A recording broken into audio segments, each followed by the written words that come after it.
Infinix GT20 Pro.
Ian, how we doing? You really dropped my full name, no?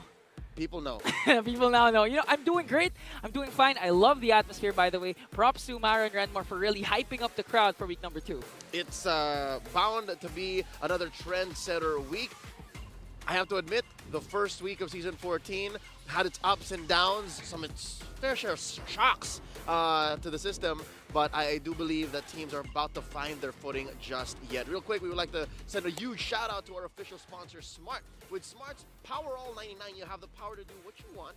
With 8 gigabytes for all sites and apps, you can also power your play or watch, share, and stream everything. And you can also get a free Gig Arena ticket so you can unleash the inner game in you. This also comes with Only TikTok and Only Text to all networks. All that power for 7 days for just only 99 pesos. Real quick off the top, Ingan, tell me what you remember from last week, because honestly, from my point of view, it was just a blur.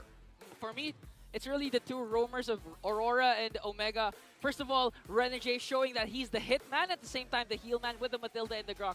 And who could forget Omega upsetting Fnatic, I mean FCAP, Falcons AP Bren, especially with Jack Mamba's Franco plays. Yeah, that was a long night. Yeah.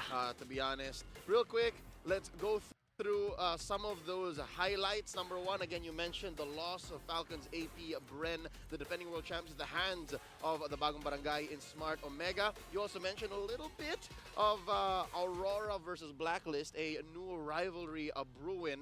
I'm not sure, I'll be honest with y'all, folks. What's more rabid, the rivalry between those teams or the fan bases? I think the fan bases. The fan bases are really wild, and of course it's good because we can see the support, and I even know that Carl Tizio actually likes it when people praise him because it gives him a lot of confidence to really show that he's the best of the best. Speaking of the best, talking about our standings, you'll watch Carl Tizzi, our belated happy birthday boy, in action up against TNC in just a bit, who has yet to score any points. They are similar to Blacklist, RSG, and Falcons AP Bren, because again, mind you, this is a new season format with a new point system. To win, you get a point. You lose, you get nothing. You get a game win, you get nothing. So Aurora, Smart Omega, Fnatic Onyx, Team Liquid, they each won their series, and that leaves the 4 others down there in the bottom in the dust. it's really going to be a hard-fought battle for week number 2, especially because again, you mentioned the new point system. Imagine going 3 games, winning 2-1, but you only get 1 point at the end of your match. So it's really going to be interesting and at the same time still exciting for all of us fans here. Here's the hoping that this week we see those teams who went 3 games and lost them still find a second wind. Because if not now, when? If not in week 2, you're looking at week 3, week 4, and come on, years on end, we've seen teams try and catch up on points, and now with an even more brutal point system, you better get those points in as early as now. Week 2, day 1 opens up with the Army versus the Cavaliers. TNC Pro Team other, and we're really excited to see if TNC or even Blacklist can actually dethrone the undefeated team so far coming into week number 2. Especially since I believe TNC has really been brewing up something for the past week. Shout out to their coach, Coach Wolf, by the way. So I think this is going to be an exciting first match for day number 1. And how perfect is it? It seemed like it was written in the stars. It's a team with a streak versus a team who has yet to score anything. So all the more, the fans are going to have to come into play again. The Army and the Cavaliers, the agents and the barangay. Come on down, share the stream, let us know exactly what you're looking for in today's broadcast. And maybe join us here in the lovely MPL Arena in Green Sun Hotel in Makati. Ingan, we're about to begin the show. And in just a bit, we'll throw it over to our panel who have so much to say about this bout, starting in about 10 minutes till the draft. Any bold assumptions? Bold assumptions, TNC 2-1. TNC 2-1. Yes. All right, I'm gonna one up you. Omega's gonna continue their streak. Let's go ahead and throw it over to the Infinix Game Tambayan to get the action started.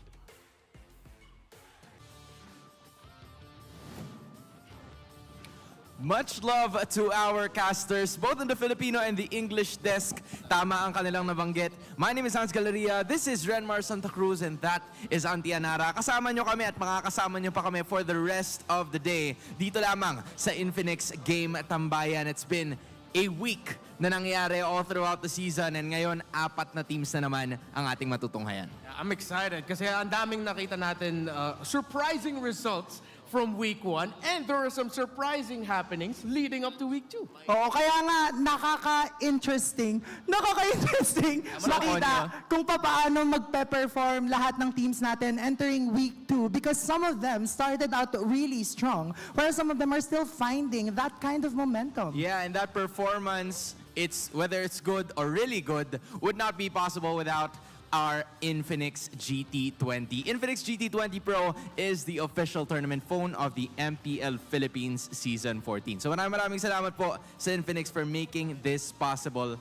What's possible are the 2 teams that are going to match up today.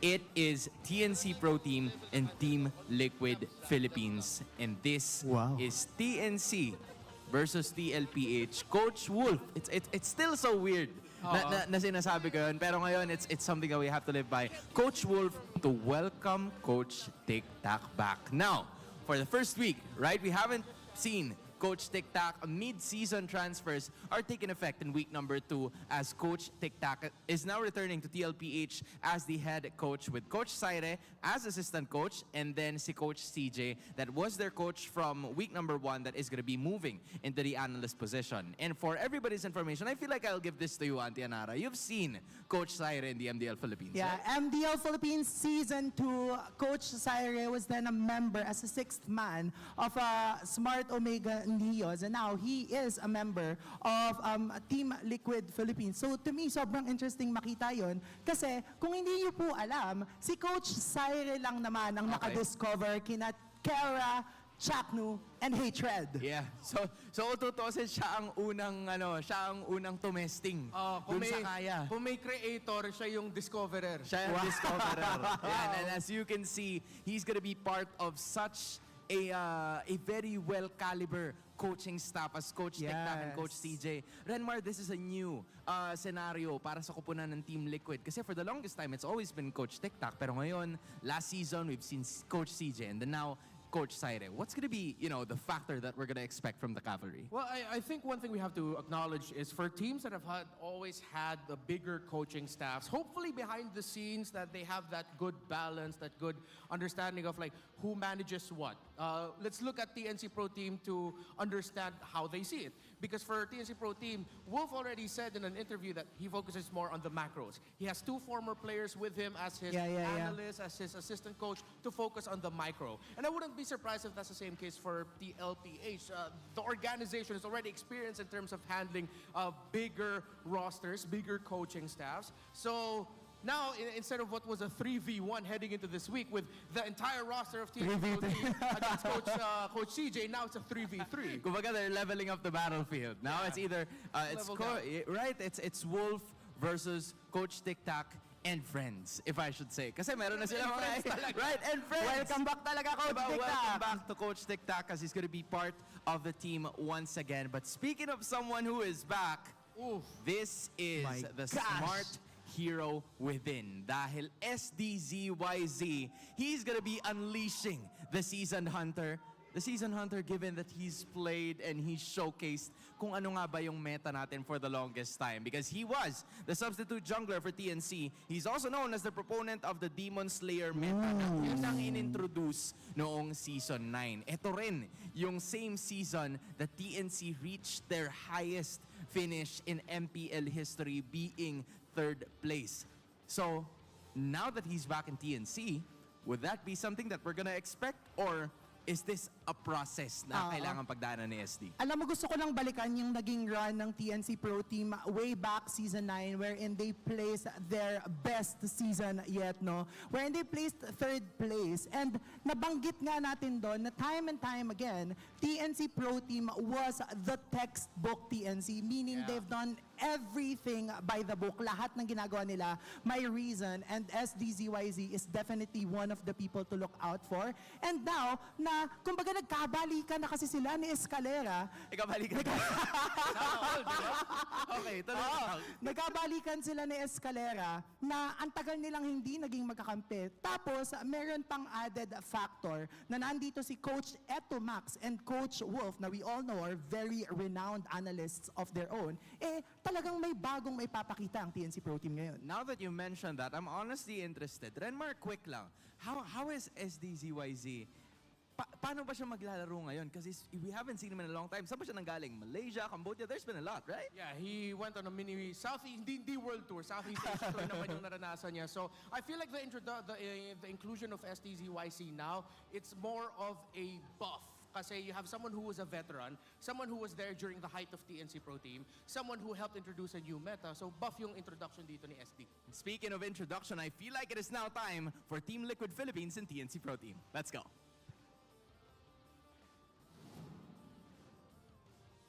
MPL Arena, this is our first match of the day, and these are the fine gentlemen who will be behind the desks helping out our teams. It's Jeff, Chico, Pat, and Wilbert, the Marshals!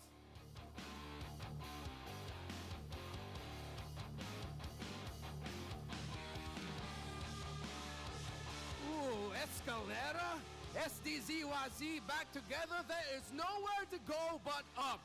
It's time for the Wolves pack to show their fangs. Give it up. It's a comeback for TNC.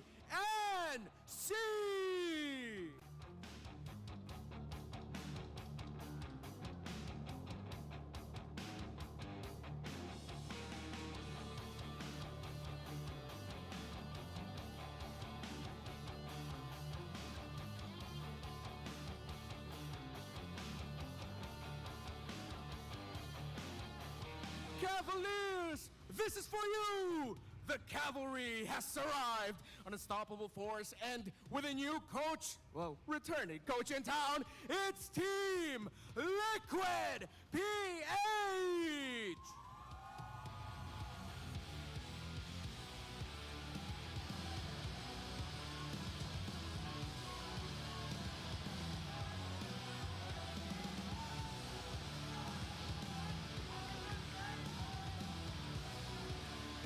Happy birthday again, Carl!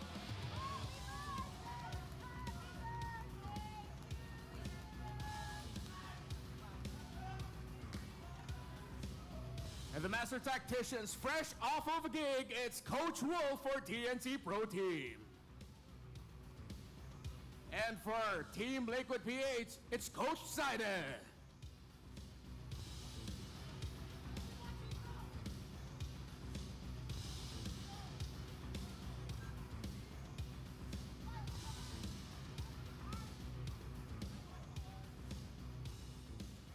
It's time for the face-off. STZYZ, Carl TZ, step forward.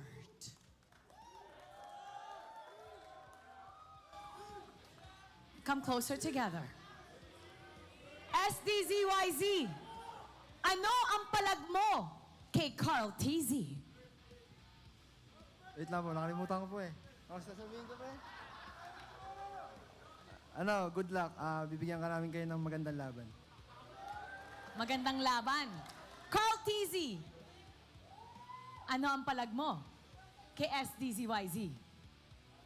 Mas malaki po yung chan ko. Mas malaki ang tiyan. Alright, fist bump. You may now return to your spots. Can TNC rise once more? Or will the cavalry ride to victory? Let's step in the Lanadon. Casters, pass up. Yan, good afternoon sa lahat. Welcome to Chessy Gaming. As second week 2, day number 1 ng ating bakbakan. This is TNC Pro Team versus MPL-PH. Ito yung hinihintay natin last week yung pagpasok ni SDZYZ and Hatred. Excited na ako makita kung ano yung bagong ipapakita ng TNC Pro Team given their last week's run. So definitely, yung isang linggo Coach TikTok is back once again sa side ng TNC-PH. Medyo magandang bakbakan to. Baga parehong kilang dalawang ano nung magkabilang coach natin, si Coach Whoop, then Coach TikTok. Once again, this is Chessy Gaming, official authorized restreamer partner for MPL-PH Season 14. They needed to be there because they're up against a team. They're up against JP and Sanji, who in the roam in the mid. Their rotations alongside Carl TZ. We know Team Liquid PH. We know Team Liquid, as is pa rin naman tayo. And they are a team that if But don't know the main thing is, regardless kung anong pangalan ng team nila, nandun pa rin yung Express. We've seen Team Liquid Philippines na ito na talaga yung nilalagay nilang lineup. And TNC Pro Kasi last week, kung naaalala niyo yung laban nila against RSGPH, nandun pa rin yung backdoor yung proseso. Supremacy ng TLPH, ng Team Liquid PH. Kumbaga, ano yun signature, ano yun gameplay. Kumbaga, hindi ka pwedeng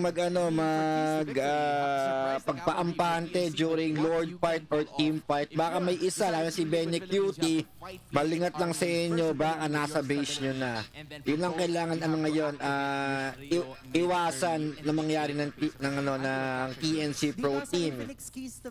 We have your Infinix keys to victory. Pangatlo, activate your trio mid early and dictate the pace of the game. Hindi ko alam if napapansin nyo, pero and you can drop down your yung mga shoutouts nyo sa comment section ang mabasa natin during drafting gameplay and ating match-up mamaya. Ibig sabihin, kailangang maging mas mabilis ng mid laner, specifically we have here SDZYC nagbabalik sa TNC last nakita si SD season 11. Kaya ako natatakot dito para sa TNC Pro Team because right now this pero pa sila Bentings pa magkakasama, Bentings Escalera during that time. Ayun, nagbabalik na si SD. Galing din tong ibang bansa sila ni Hate. Ang aabangan natin dito kung may hangover ba? Jet lag from other region.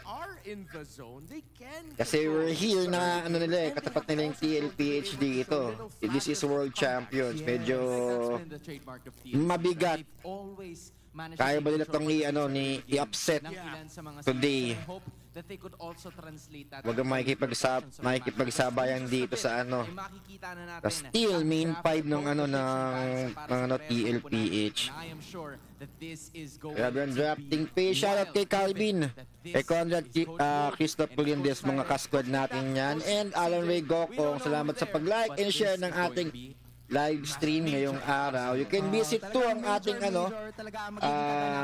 YouTube channel, which is Chessy Gaming din po. Gusto ko lang din sabihin na I would say, even in their previous runs, the Liquid PH has always been one of the teams na strongest in terms of turtle fights. Yeah. So yun yung kailangan nating makita from them if they want to take advantage ng fact nga na hinahanap pa ng TNC Pro Team yung talagang chemistry na gagamitin nila as we head on to week Rayo number 2. pick para sa Surprising side perspective for TNC Pro Team, ng they go ahead and take TNC the Pro Julian, Team. taking it away from the hands of Carl TZ. That's a usual jungler Julian. pick for Team Liquid. While Roger naman, Benny Team Cutie, Liquid. although this can still get flexed into the hands of Carl TZ in the jungle, but in terms of the recent pickups, it's almost always a Benny Cutie pick for the Roger. Aurora. And I like that Bilis pang TLPH picking decided to ngayon ng go for ng the Aurora magkabilang because team, it's ah. one of the comforts for Hatred in the mid lane. Yes, and Parehong aside from bilhin it yung being mga a comfort for tawag nun, hatred, no, magiging maganda yung pagkakapick ng pag-i-inflict Aurora. ng Mostly damage, because it kundi can naman sa counter rotation. any Nagaling assassins that pare will run dito. into Ari, it. So isa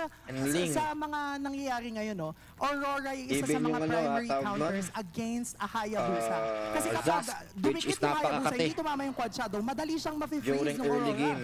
Yeah, so that goes to show Teresa the level of in understanding Moscow. na meron yung Team Liquid Philippines, knowing that Kailangan ng SDCYZ kunat and mobility. is one of the best assassin users that We have so your far edit. have Di in ba the din alam kung tournament. edit Terizla dito kung in magano Moscow to pick up ng TNC Pro Rome ba Team to o to finish explain? their first round. Meanwhile, Edith naman para dito sa kupunan ng Team Liquid. Yeah, it's blitz drafting for both, and TLPH will decide to take a wave of Faramis. Yeah, really please do fast. like and share So, ang you ating can see the level of authorized preparation for live both. stream ng TLPH picks MPL-PH fast, TNC Season Pro Team will pick 14, fast right away. week Now, 2, one thing that they've been day picking a number lot, 1. or they picked a lot in week 1, was a Terizla for heads. We have here actually Coach like this Eto approach Max, that they decide to continue Coach picking the Wood, safest side ng EXP TNC Pro laner you Team. can give an EXP laner when you're trying to Tinanggal na yung discover high yourself. loss. And I like that TNC Pro Team banned out the Valentina high loss and because in the 2 Paramis. times they faced off against the high loss, it always surprised them in the draft and in the game. And even in week number 1, Hylos has always been effective. Kung babalikan natin yung mga games na pinili yung Hylos, I think it was only once This is na Chelsea natalo yung Gaming Hylos Watch and it Party. wasn't even a very like insurmountable defeat. Nagkaroon lang talaga ng sa opportunity timbok. yung kabilang team na makahanap ng opening doon. One thing I'm going to look out for here is a potential jawhead for TLPH. Yes. Even though we see the Edith and that does go into the hands of JP, that can still get flexed into the hands Both of ano to, Sandberg. blitz So yung Jawhead and Aurora bilis together ng just sounded annoying. picking dito. Pero Tapos during banning, yellow. yung talaga yung pinag-iisipan ng magkabilang Makes team. a lot of sense because from what we Pero Hayabusa, right from the first week of the drafting, parang We have meron here na yung Carl mga teams TC. na kung ano yung mga flexible na mga heroes. Like they're gonna be picking Julia, Assassin ba to? they're gonna Yes. be picking the Yeah. Moscow. Nolan, Kasi bukas pwede pa. magpunta yun sa iba't ibang parts Yep, ng roles. yep. Pero now, we kind of see Terizla na yun nga, just like what Renmar said, is the safest option. Maabangan to go natin into the dito. lane. At madalas Ano bang naman kukunin? nakikita natin that heads really Ni performs Carl well in TZ, that kind the of birthday scenario. boy. Meanwhile, for TLPH, we're still unsure kung saan ba pupunta itong Edith, but it will most likely go to JP kasi parang yun yung madalas na nilalaro niya ngayon depending on the scenario. Ooh, and Jawhead. predicted. Oo, kasi nga naman no, aside Pang from ano, the pang fact distract. na medyo nakakainis talaga yung Jawhead, Ooh. yung mere fact na kaya niyang itapon palikod kung sino man yung nasa harap ng Tigreal kabilang koponan TNC or Pro Rome. Team in this case, madali nang mababurst down yon ng kalaban. But how is this Yeah, your Tigreal matchup hatred. gonna go against the Jawhead, right? Kasi usually Bawal Mid laner lang hinahanap natin dito. scenario yan, di ba?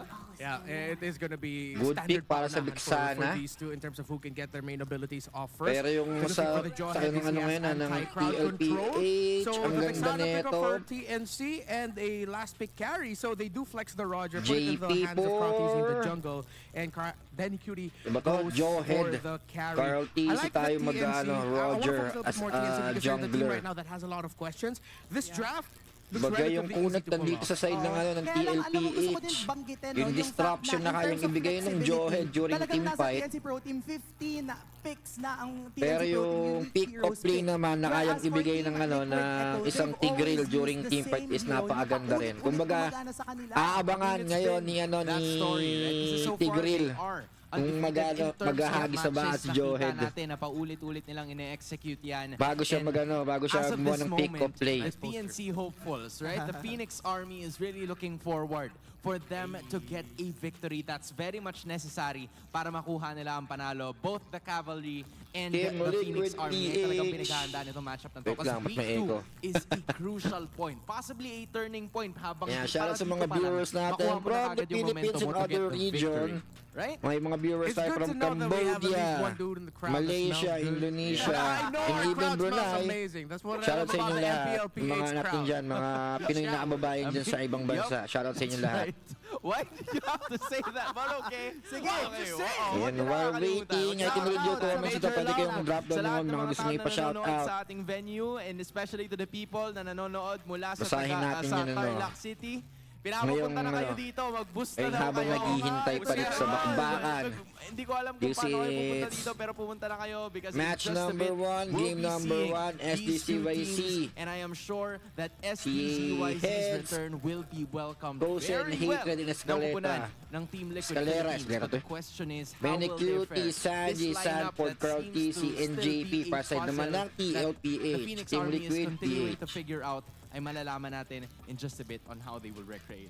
I'm still not sure how they will, you know, like focus on things, pero sigurado ako na mas Napaka-interesting ng ano, yung Definitely, we mentioned the mid trio. line-up Julian, dito Vex, ng and TNC Tigreal Pro can Team. be dangerous for the lineup of TLPH if they aren't Crowd careful. control. Kumbaga, Yeah, still crowd kasi control sa galore, but the good thing TLPH is is you still have the the main passive of five. the Aurora to potentially negate an early pick Sa championship Because lineup ng imagine ano if they ng blow their skills a little bit too early, TLPH, then which Aurora TNC still team survives. kailangan That doesn't feel good. tibagin. Talagang Ngayong paunahan araw. lang ang mangyayari sa ating mid laner. And yun na nga, yung ating third Remember, keys ang to ano victory. ngayon, ang Kaya naman point makikita system na ngayon natin ng in just a while kung MPL-PH sino is nga bang 0 mauna. or nothing. Seems Ay, like 1 the or cavalry nothing, and the 0 or Phoenix nothing. Army are 1 ready or for nothing. action. Kailangan mo Rekta na manalo natin ng sa game buong number one. series Casters, kayo bago naman. ako magkapuntos. Ma-2-0 mo yan, meron kang 1 point. 2-1, meron 1 point ka pa rin. Welcome to Pagkatalo the ka, first matchup wala of kang today. makukuha kahit It's TNC isa. Pro Team going up against Team Liquid Philippines. A best of 3, a race for the Phoenix Army to get points. Here at your service alongside Jose Ingan. The draft was a good back and forth. Again, early on it started with a blitz, but I'm already picking out a few points here. Number 1, Liquid PH stole away the Aurora. Stole away the Aurora, and at the same time, it's interesting to note that JP still using the same hero after 4 games. We're in week number 2, and we have yet to same see hero. the other JP heroes that For really JP. excel or show his performance with the robot For as we enter 4 the land games, of we Pro have TNC here again, TLPH looking vs TNC to win Pro their very Team. first game in game number 1. Game number 1. Match number 1 ngayong araw. Ganda ng pagkaka-invade sa top lane natin. Top lane, bottom lane pala sa side ng TLPH. Can I just say, it's Tanggoy na surreal to para see SDCYC mang-disrupt doon si back Escalera, in an pero Carl MPL-PH TC with JP. After a very long time. Like, I believe the Gandang last time that he vision was here, dito. TNC had a good Starting run. I believe four. he finished 3rd or 4th. TNC Pro Team, but yung bottom lane natin, maganda rin yung matchup dito, Moskov and Carry. Pareho magiging makatito. We're waiting for their snowball, kung maka-snowball during this early side-up or early phase ng ating matchup. But look at this huge presence from TNC in mid. Yeah, and we can see that TLPH really will still go with their usual flow. They actually have a 100% first blood rate. 2 went to Carl TZ and 1 with Sanji. So we can expect them to really be aggressive, especially since, you know, Jawhead has been picked here against Sanford JP. dito, And pinupok lang in ni terms Heads, of- pero pumasok wait a minute, dito si Heads, Carl figures out. TC. And the Medyo aggression back of muna TNC is ang showing Call there Heads as dito, well pero as TLPH. SDCYC And as nakasilip I was lang. saying, it's easier to go for those isolated pickoffs when you have the Joyd compared to the Tigreal. So I can really expect TLPH to not just group up, but actually divide and conquer TNC. Pati yun, pero closing dito, wala pang damage para sa Jawhead. But it seems like they won't allow these buttons to be pushed not so easily. Because again, TNC, they're sticking to this 3-man trio, and amongst a Julian, a Tigreal, and an Aurora, it's a lot of Three. CC. Oh, look at that! Escalera with a beautiful pickoff! Escalera, And now JP's the man, nakakuha first man down JP here. is First blood down. again for First blood TNC. pa side ng And this time TNC Pro TLPH, Team. they're Ganda in 100% ng pagkakapick doon pickoff rate in the Escalera. first blood. It's Is now 3v2, pero demolished by dito the Phoenix Army. Sanji And TNC sumisili pa rin. Kahit bibigay ba ito, iko-contest ng of TL's aggression. TLPH. Oh, Pero Carl ganda TZ pa wasn't rin ang able to pick-up get dun that sa turtle game away. ni Penalty Escalera. zone in once again. It looks like Heads Carl out, TZ is going to fall Carl TZ, down. hindi matapos. Escalera, last Sanford, effort. ang He's buhay. going to fall down Almost as well. down, nakapag- Sanford was able to flicker out, but here comes JP. Flicker pa, Going right after pero SDZYC. He will fall JP down as well. I think the damage making is his not going to be presence enough, and felt, pero TNC yung damage turns ni things Heads around doon. as they take Ganda another man ng down. early Daniel Chu, game where were you all these years? I know ng exactly where you were. TNC Going out to Pro Malaysia, Team. But also Egypt. But no! Dito He's natin a man on a nakikita mission. yung I am so improvement happy to see TNC this ni aggressive this early on. Escalera Shades of this we saw from in week TNC one. to And Onyx now, once again to with the TNC right draft, Pro with the Team. right rotation from their trio mid, it seems like they can take down TLPH Ginozone a good ni notch. I Escalera. wonder where the cavalry goes from here because again, Yung they mga can't just possible go JP damage anymore. dealer And this is one of dito the main sa weaknesses side of the ng Jawhead lineup. It was, TLPH Team a couple of Liquid. coaches I talked to in the offseason saying, Walang yeah, Jawhead is naka-target great, block but dito if siya the sa Jawhead is on kay the back foot, there's very little Carl he can do. TC, which is Back Roger. foot. Nagkasilipan Escalera's really dito, been doing a JP, good job here, and making sure that JP Escalera. doesn't get in the It's position that he 4, really wants. may And at re-respo the same rito. time, I Poke believe lang TLPH can ginagawa. actually Ginozone turn with things around, vision. especially in the middle game, with how TNC's been Pass side performing ng recently. TLPH. They've always dominated the early game, but for some reason, they just boil down into the mid game. They have that. They do have that. That has been a chronic disease. Ganda lang ginagawa dito ng vision and 9 harassment minutes, 10 minutes ni in, Escalera. they seem to slip up and then get punished so hard. I'm wondering if the Cavalry's going to find that out. 3-1 here, just under 4 minutes in. Looking at the major goal differences lane JP for still lane. in the purple Look bush. at Benny Cutie. He's up Purple bush. 400 away from... Nagkakitaan na look dito. at this! Oh, I think the 4v3 first target na. Ang here ganda is ng gonna be- who's pagkakatulak that? Give me doon. on to Heads tawag ni JP. And this is what you were saying. It's hard to pull Pero off Carl a TC jawhead dito if you're the pinoprotekta one ng ilang getting picked purple off back all the ng time. Google. Ang Last gugulan time we dito saw si this was season 8. Heads. Heads, we are on the second turtle ng ating laban. Happy to be thrown in the thick of things. Pero Sanji with Sanford, Sansan duo. Escalera Escalera di pa makakuha ng pwesto, pero maiipit dito Sanford. 4v1. Naraset dito yung turtle, pero medyo maunat pa rin. Sanji nakuha sa likod. Si Escalera. Oh, look It's at that a 1-1 JP flicker in. Not gonna connect to the ejector. Alanganin Now dito. TLPH on the Kalahati driving ang here. buhay ng I think TNC Pro This is Team. the power spike that TLPH is waiting for.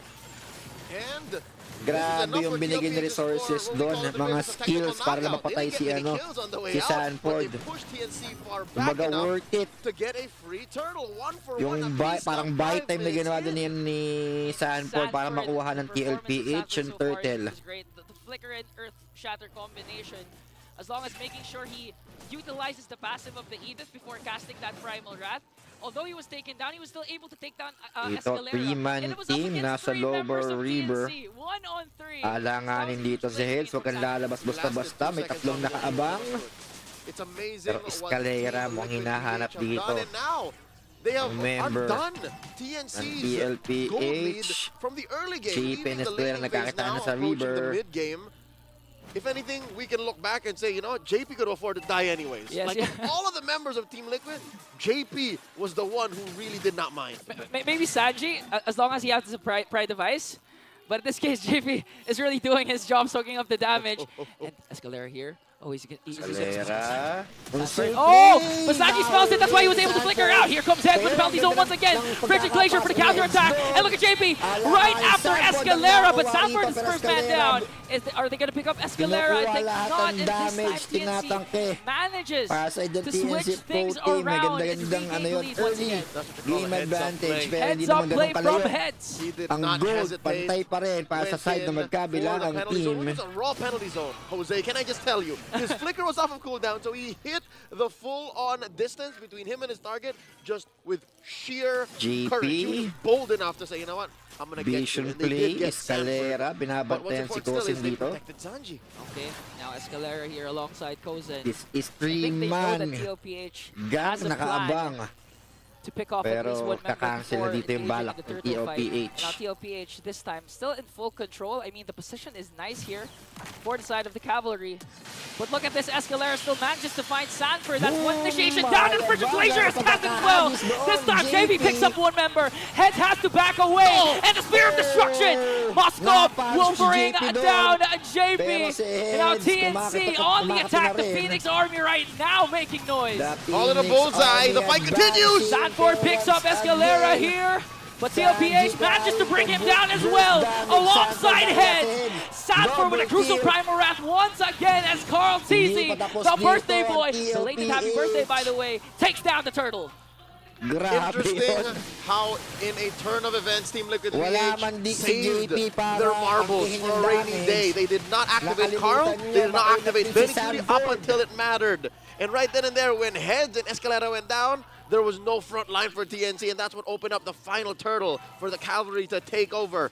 Ingan, I hate to say it, but you said it. It happened. There is a mid-game point wherein Liquid PH would hit that power spike, hit that window of opportunity where TNC would have to do it all in or not, and they missed it. Now there's a 2K goal lead for the defending champions. Yeah, and actually look at JP's stat line 040. That's actually misleading, okay?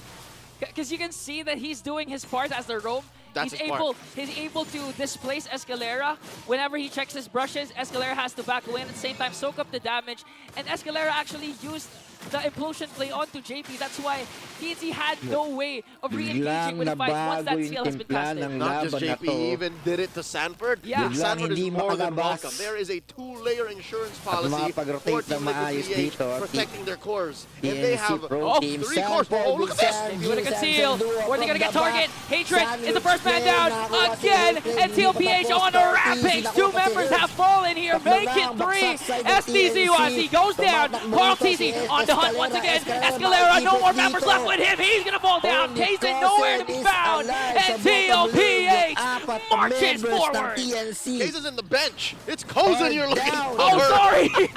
It's a 4 for none. And off camera, Kozen was just working the turret. Once more, let's break down that engagement up top. An amazing initiation by Team Liquid Philippines. And again, already that's where it all crumbled down for the Phoenix Army. They were just reacting, and they were spread out too far, too thin for Escalera's amazing set to matter. And because of that, it's what they call in the Philippines an audition. They all stepped in one at a time. Step up, but JP manages to throw heads once again. As they take the first Lord. JP doing wonders for TLPH now.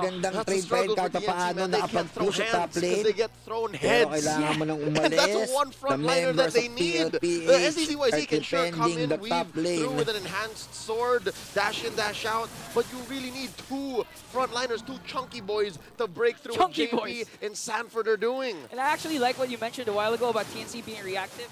Because even Sanji is reactive. He has to wait for the implosion or even the penalty zone. And once that gets reactive na dito, yung ginagawa ng TNC Pro Team.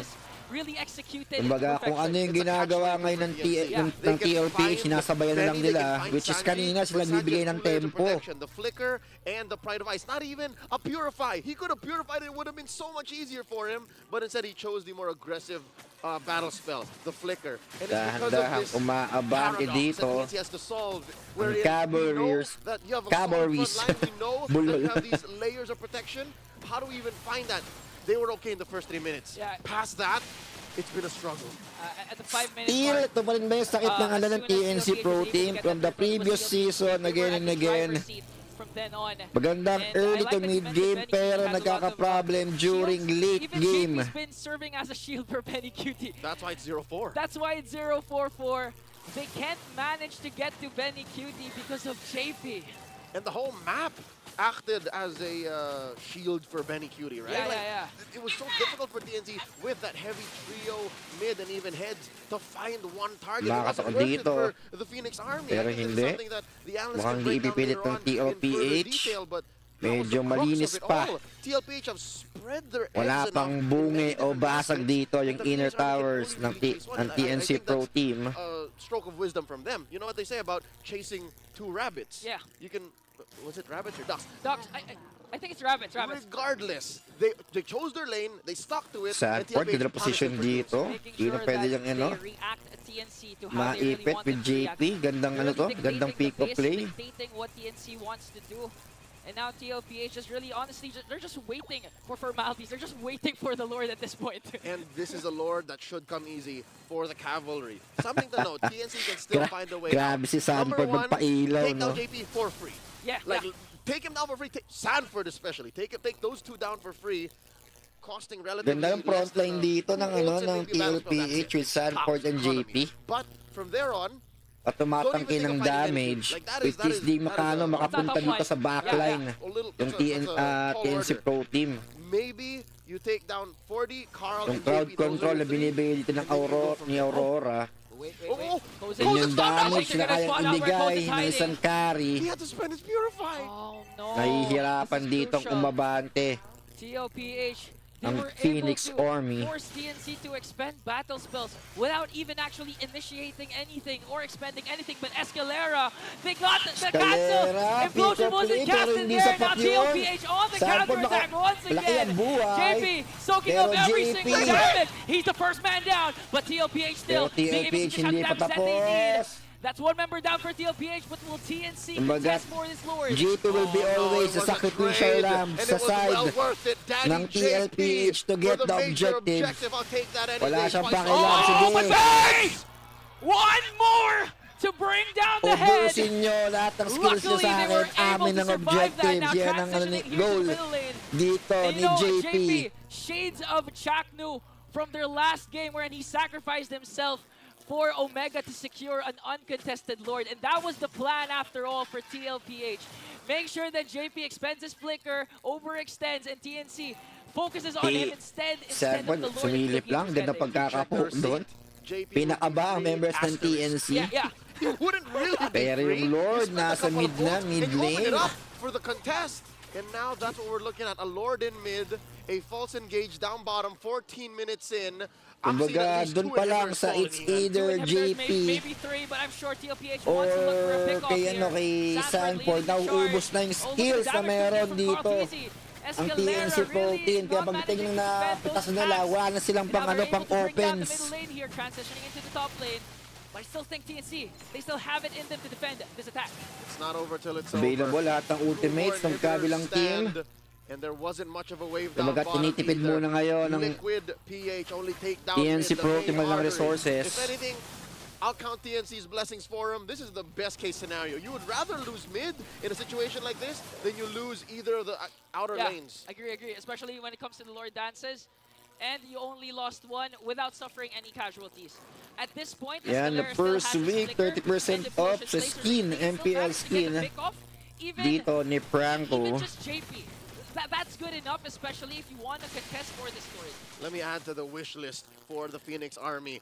It's not impossible that they set up a backdoor play. Number one, looking at the long lane, that is bottom lane, and there's just but the second tier turret and then the inhibitor from there. So what you could do as TNC is feign a Lord contest, feign a fight so that you give Kozin enough time to maybe break down the inhibitor there. But again, the problem is TLPH, the masters of the backdoor. They were able to pull off one last week. So I'm pretty sure Benny Cutie, with his knowledge of wave management, it's going to be hard to pull off a backdoor against TLPH. Takes one to know one. Yeah. But there is one advantage that TNC can leverage besides the whole knowledge and muscle memory for TLPH to Ayaw do such. magpakita dito ng members ng TLPH. Grabe. Look at this, between an Tigreal and a Terrible. JT making! Ayan, isba pero hindi. Oh, the flicker play was there! Ganda doon ang And now pagkakaiwas ni TLPH. JP. No resources expended here for TNC, but that was still a death evaded for JP. That was a good try though. Ganda na pagkaka-flicker out ni JP. Muntik na siyang mahuli. As the kids like to call it, it's the flicker animation Kumbaga, cancel. ito yung play safe na ginagawa ni JP. No? Kung wala makukuha disengage. Huwag sayangin yung resources na meron tayo. But what's commendable is Heads did not commit his flicker. He could have gotten so shocked and scared. Oh. Yeah. Especially since that they really want to pin down at least one member before this Lord. They didn't Be overcommit, here, so this is why, Heads. this is the reason why Living they can Vision, actually contest for this Lord Escalera. this time. Alright, Lord here at a third of Mukhang itself. i-blitz Lord lang to ng TLPH. Ko-contest na. Party secure. Pero counter-attack. Sanford is nahuli. Alangan si JP dito. Karkisi from the back. Pero hatred ang maiipit dito. Ganda posisyon dito ni Karkisi. Karkisi sumisilip lang. Pero nakita na si dito ni Heads. Si Heads di makabante. Gets the Lord. 1-1 trade pero na-secure ng TLPH. Ang Lord. The flicker but not the pride of ice. Use that purple buff wall to elude TNC. That was close. If they lost Sanji, that would have been two things. Number one, huge shutdown gold for TNC, and this would have been a less lethal Lord push. Now back to the, I'd say, possibly the last push, 10K right? gold If you still lead. defend this, Third Lord. they're Ang fine. meron dito, 9K gold lead. This is a blessing. This is fine. Dito ang naipon ng TLPH. Dahan-dahan pumapasok dito. to and push down without cavalries. inhibitor turrets taken down. But still, TNC was able to defend it, and I'd like to go back to Sanji, because if you've seen the last clash, Sanji, we keep saying this even during international tournaments. Sanji's one of those mid laners that uses his flicker not to retreat but to attack. Yep. That's how courageous, that's how powerful Sanji is whenever he gets his comfort picks. And look at the KDA, 406 for Sanji with the Aurora. I don't even think that the Pride of Ice was ever expended. Yep. The whole game. It wasn't. Hasn't been. He's been a third of his health down. Wow. The furthest, and it was in that sequence, and then he's fine. He's safe. So now 8K ahead. 18 Diba, minutes in. ganito kasolid yung frontline ng TLPH. Check nyo yung death. Wala pang death dito si Bene Cutie and Sanji. Kumbaga protektado sila ni JP and Sanford. Kumbaga ganito yung kayang i-dish out na damage ng backline. Kumbaga willing mag-sacrifice na dito ng life si JP just to dish out damage from Bene Cutie and Sanford from the backline. Means the map is still slightly favored for them. Plus, again, Mahirap lumabas dito. Hindi mo alam kung nasan members ng TLPH. properly, but at the same time still be in the clash, especially if Lilimatehan dito ng TLPH yung galaw ng TNC Pro Team. Hinuhold nila sa top lane yung minions in case baka may mag-defend, saka sila papasok. Pero hindi mo naramdaman dito ng TNC Pro Team, sorry, yung balak gawin ng TLPH. Here's the hoping SDZYZ can pull a second wind because he had a great start. 3 minutes in, was calling all the shots. Now approaching the 20-minute mark. Can this Julian come in clutch? Can SDZYZ steal away a Lord from Carl Atizi? So far, so good, just managing the waves. Propping up for this third Lord. This is an evolved Lord. It comes with a passive. It's gonna hurt more in team fights. I'm getting flashbacks here. Pero top lane dito si Kosen. Ganda na pwesto ni Escalera dito. Medyo malayo nga lang. Pero iba yung call dito. But they able to find Escalera. Carl Tizzy is gonna walk back there. Carl Tizzy nahanap ni Escalera pero okay pa yung 4-man team ng TLPH. Kosen mukhang aabante sa top lane. Frigid Glacier is there. And JP, masakit nun. Heads is down. Maibig si Escalera. 3 members ng Phoenix Army are down. Pero Kosen from the top lane. Aabante ba makakuha pa ng Tori dito? Paunahan lang. Sino kayang dumipensa?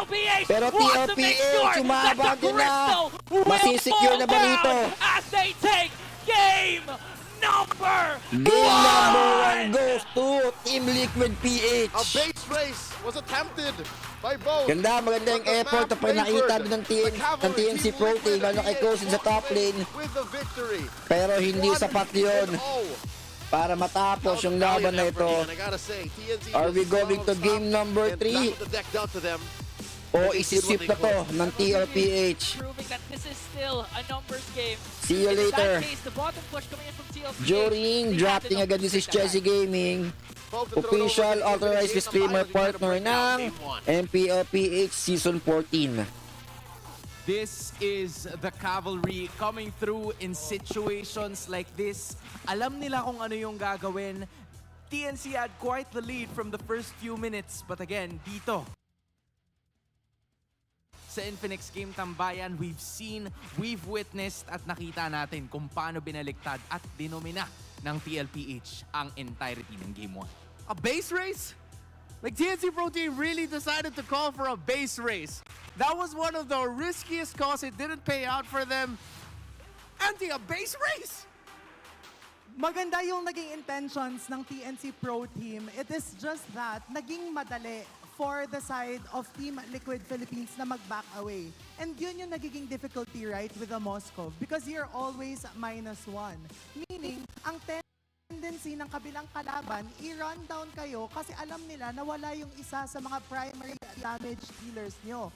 That outplay from Carl Tizzy doon sa last Lord, hindi siya nabigyan Kaya naman nakapag-back siya sa base na defend niya while the rest of Team Liquid Philippines went in for the win. Yun na sana yun eh, di ba? It would have been a turning point para sa kupunan ng TNC, but this is the guy, the one that got away. I should say, it's Sanji na ang gamit ay yung kanyang Aurora, the MVP of Game 1. Yeah, the one that got away and the one that they really just couldn't get. Antianar, you pointed out something about the passive of Sanji. Would you like to repeat it for our viewers? Okay, kung hindi nyo po nabalikan, at most, once lang nag-proc yung Pride of Ice ni Sanji. And it wasn't even that he was playing safe.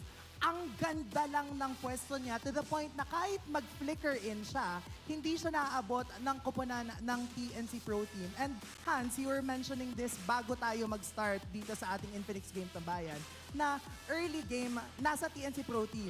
But Renmar, second and third turtle, doon na nag-start yung kalbaryo nila. Yeah, one of the trends that I saw in this game was that for the shorter team fights, for the ones where it would be TNC getting the pick off, the one getting the first vision, and the one who get the first kill, it goes good for them. But the Yes. longer the team fight goes, TL-PH just shows how damn good they are at fighting. They reposition in mid-team fight. They decide to go forward when TNC expects them to go back a little bit just because that they've lost one. And that's one thing that I felt like was happening with TNC.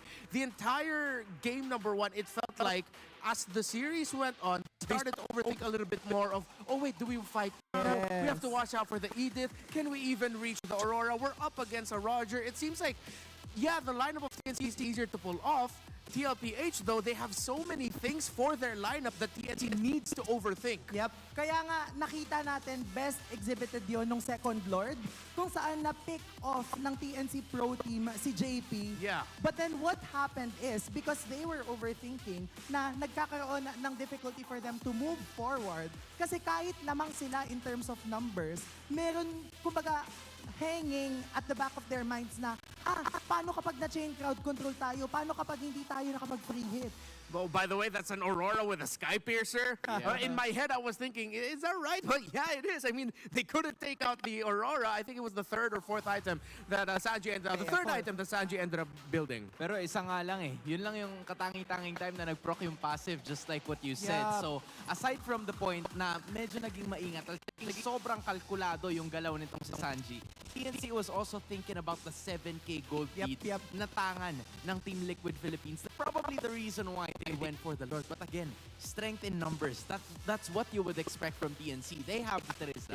They have the Tigreal. Parang alam mo na their lineup is usually built for team fights. Right? Yeah. For TNC Pro Team, again, they were thinking about multiple conditions. Number 1, will JP conserve his ultimate or use it from the beginning? And most of the time, it was JP just going ahead into the front line. Even though he gets taken down, classic role mentality, ako na lang, wag naman yung kakampi ko. Ako na lang yung kunin nyo. And that's what they did. After that, you have to overthink the Edith. Will she have the primal route stacks? Then you think about the entry of Carl T as the Roger. Then you think about, Ang dami. there's so many things they have to overthink. And again, dito pa rin pumapasok ulit yung fact lang na kahit strength in numbers, dahil ang tanong kailangang i-overcome, that makes you second guess. And yung span ng second guessing yun yung time na biglang, ay, umaari pa pala yung kalaban, kaya pa pala nilang pumalag. Now that brings me to the point na 'di ba hindi nga na-convert yung kill dun kay Carl TZ that one time. I felt like even when Carl TZ was down, mahihirapan pa rin sila to actually secure the Lord just because of the way that they're approaching things. The way that they're trying to force those team fights alone. Yeah, there were two major plays. Antianar touched on it earlier. That second Lord wherein they already picked off JP and they decided to back off to altogether help clear back a little minion wave, which TL-PH said, yeah, we're just going to go ahead and rush the Lord. And then that last play, with Carl TZ already brought low, with your Moskov up top, split pushing, why didn't TNC pull the trigger and say, yeah, let's just go fight this in the Lord? Because Kozen's already pressuring the side. There were so many times where I'm wondering, TNC, why don't you want to commit? Kaya nilang kontrolin yung Lord fight at that point. Ang naging parang caveat lang talaga ay walang ultimate, walang implosion doon yung Tigreal. So I guess that's what made them hesitate with that entire play. But still, again, we have been mentioning na kahit strength in numbers, hindi na nga strength in numbers, 4 versus 4 na lang yung kaganapan na yun. And even then, yung change crowd control coming from the Julian, coming from the Jawhead, even from the Vexana, I think those kinds of things are more than enough na i-capitalize ng kupunan ng TNC Pro. Para makahawak ulit sila ng kakaunting espasyo doon sa laban. Honestly, this is gonna be a lot to untangle, a lot to unfold para sa Phoenix Army. But you can also have to give it to the side of the Liquid Philippines kasi sobrang ganda ng kanilang execution. Especially from those third fights na panahon natin right from the start. Hindi ko nila biglang flip yung switch and that's the switch that you were talking about. Yeah, and this is what what we expect from him. He's been playing together for a long time. Chemistry was the main question hanging above this entire series. One of the main things. And it just goes to show how well Team Liquid understands, number one, team, how the other members of your team will play. Who was position where? Who will decide to go forward? And who is going to target and who they're going to target.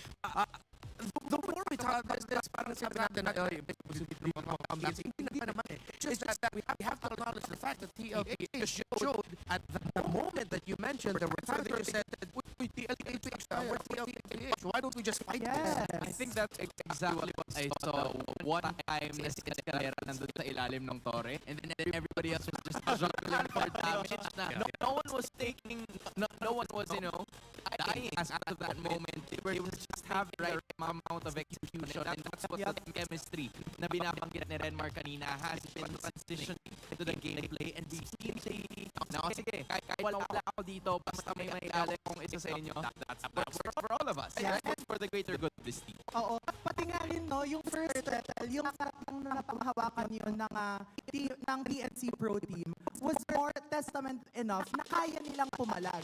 Kaya lang, again, dito bumabalik yung pinag-uusapan natin kanina, nakapag-alam ng kupunan mo kung sino yung kailangang target. Naka-double kill si Sanford, third turtle if I remember correctly. Because of that, nagkaroon ng space si Carl Tizzy, nagkaroon ng space si Benny Cutie to reposition himself. And by the 5th minute mark, that's after the second turtle, makikita natin na si Carl Tizzy na yung nakasplit. 4 na membro ng TLPH magkakasama, ginigiba yung dalawang lanes, tapos yung natitirang isang lane, kay Carl Tizzy na yun. Well, they're gonna have to figure out another way to get a victory because kung sakali na makuha nila yon, they will stay undefeated in terms of matches. But you can also stay undefeated as you give us your freshest look dito mismo sa MPL Arena dahil naghahanap tayo ng Index Salon Beauties. Would like to give them a major shout out for our look today. Kung sisilipin mo yan, alright, I'm gonna push it right over there again and then you'll see Auntie Anara. And then in just a snap, makikita nyo na kagad ang freshest faces natin in the audience. Hala, si Auntie Anara talagang sinulit yung time. Sulit na sulit ang airtime. I mean, fresh cut. Okay, I see it. Riz Master, Aura plus 10,000. Yan. Okay, Arahan nyo kami. Okay, sige. Ay, ayan pa tayo. Yan ang Aura. Yan ang Aura talaga. Pinakita yung Versace. Okay, I see everything. Alright, you love to see it. And of course, I love the fresh cut. Fresh cut mula sa ating mga ayan, shoutout din sa ating mga student leaders mula sa TUP. Pero ang hinahanap natin ay yung fresh face. Adam, eto na ba yun? Ikaw na daw yata to. Ikaw ang freshest face natin sa audience for today. Thank you so much for supporting MPL Philippines and nagpapasalamat din ang TNC for your support. You'd love to see the audience as fresh as they are and I'm sure that they are enjoying what is happening. Pero para sa dalawang kupunan, I feel like Team Liquid has more of that enjoyment factor. But knowing them, job's not finished. They'd want to get the series done. They look fresher. Although, I do want to say TNC Pro Team, I like that we mentioned in the beginning how the time when TNC Pro Team reached 3rd in MPL Philippines back in Season 9, they were textbook. Their early game, the first, leading up to the first turtle, right? Everything was textbook. Second turtle, it was still there, but the TL-PH played better.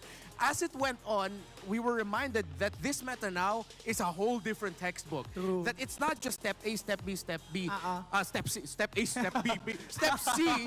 Okay. Leading to step C, you can go off to the side and do other things and make it not so obvious what you're gonna do. Yep. Now, I'm so glad that you've mentioned more about Season 9 and Season 10 because if we remember correctly, napag-usapan din natin si SDZYZ. This is his first game back after not being in MPL Philippines. Like, how do you prepare yourself mentally for game number 2? Kasi that was a win for you guys in the early game, and should you have taken care of it, diba? Things would have been completely different. So if you're SDZYZ, what can you do at this point? How will you get the first win para sa Phoenix Army? Reset agad. Parang yun talaga yung best thing, no? Na pagkatapos nating balikan yung nangyari noong game number 1, kailangan we see what we did great. And then yung great na yun yung kailangan nating i-capitalize on as we head on to game number 2. Yung sinasabi namin ni Renmar, no, na textbook TNC, nung first, 3 minutes ng match, yun yung kailangan nilang i-replicate all throughout while looking out for what's bound to happen next. Yeah, that's not just advice or analysis from Antianara the analyst. That was Antianara the former collegiate player. You played in college, right? Yes! Yeah. It probably still is. Yeah, I remember we'd play custom games with Antianara, and every time Antianara was in the team opposite mine, I would cry. No one can play against his mid lane. Yeah, but if you're his teammate, then it's an obvious win, right? So you kind of have mixed emotions. Okay, back to the draft!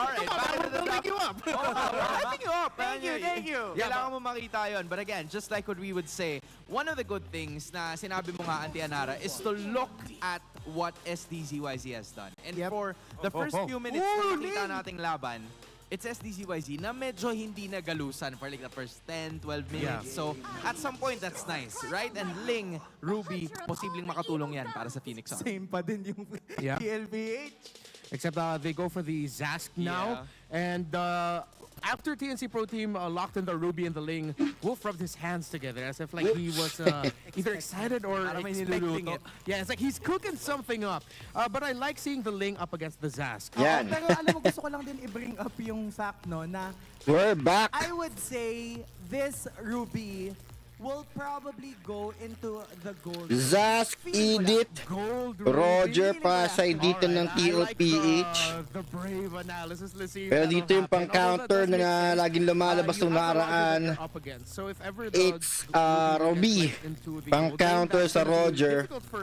Pag you either have NPL Ling dito or para kay SDZYZ, still hate. to enter fight. Para kay Hatred So, naman. again, TNC Pro Team are just continuing that trend. Ang pinik Play it dito safe, is play it safe. Terisla And, para kay you know, Heads. I'm starting to lean a little bit more towards the gold Ruby side Yeah. now. Because if you're showing the Terisla, the obvious na yun. the obvious thing to think is, oh, that's an EXP lane Terisla and that's a roam Ruby. Oo, pero yun na nga, yung ganitong klase ng flexibility. Alam mo, Renmar, gusto ko lang din balikan, no? Maraming sigurong nagtatanong from our audience kung bakit nga ba nataguri ang textbook TNC, yung TNC nung panahon ni SDZYZ. Ang dami namang salita. It rhymes. Kasi nga, bukod sa fact na siya yung nagpauso nung emblem before, yung Demon Slayer. Demon Slayer. Yun din yung time na kahit assassin siya, sinesemai-tank niya yung gamit. Yeah. So now na bumalik tayo sa assassin meta, alam natin na yung mechanics ng SDZYZ is there. Yeah, and we got to see it in game number. I feel like one of the reasons why the first 3 minutes really just went to the side of TNC Pro Team in game 1 was that they were respecting the Julian of SD. And SD had a relatively good KDA. So, now heading into the second Ganda phase, ng ban dito ng ano, Binan yung Angela, bakit? Angeling, and they take the high loss. Wolf's laughing and he's happy about At it. Louie, nandito, kinuha ng No, I like this. TNC I think this is Pro the Team. approach of, TNC Pro Team up against a Zask. Yeah. The Zask, you want to fight in an area, so TNC Pro Team said, all right, we'll open up the map, but this Ay, is ang the ganda response nito. to open up the map. They pick up the Fanny. Carl DC May Fanny. using a Fanny. We And haven't seen this in a GP. while. A lot of people were saying na from the past seasons that he's been struggling na gumamit ng mga assassins over the previous tournaments. Maganda yung magiging rotation dito and yung defense tactics with JP. Diba? Yes. Fanny's Bantay taking the sarado next pa rin yung ano dito, yung purple buff ng ano ng o blue buff ng ano ng TLPH against TNC Pro Team. Baga malilimatwahan pa rin yung rotation dito ng ano The Kufra is open for the side of TNC. ng Phoenix Army. I would want to go safe here and pick a basic attack damage. No, it is a gold ruby. What a prediction! It's a gold lane ruby, and TNC Pro Team Gold good pick up with ruby. the Cho because you get your lockdown up against that Fanny. This is a Ganda ng Cho risky dito play against by TNC Fanny. Pro Team, but it could work. And what you were mentioning right from the start, diba? They were playing it a bit Kumbaga on the safe hihintayin side. dito ni ano ni Game number Escalera one. bumaba Now si they're ano going si all in on the risk. Fanny Crazy, bro.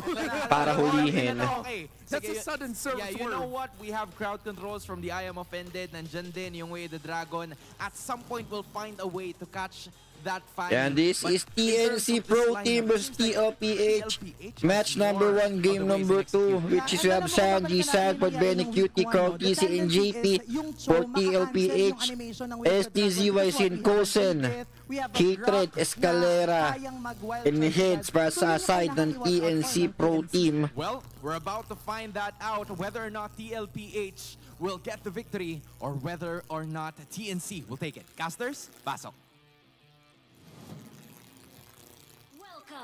Leo here with Jose Ingan coming at you live from the Green Sun Hotel in Makati for Game 2. It's match point for Team Liquid PH going up against TNC Pro Team. Shades of the funnel meta. It's a 1-3-1 as we like to call it here for TNC. For TNC, I like the Ruby Gold because we've been saying that TNC is known for dominating the early game, and with the Ruby, you know, he can actually dominate up against Benny Cutie and make sure it doesn't go to a 20-minute game like we've witnessed during game number 1.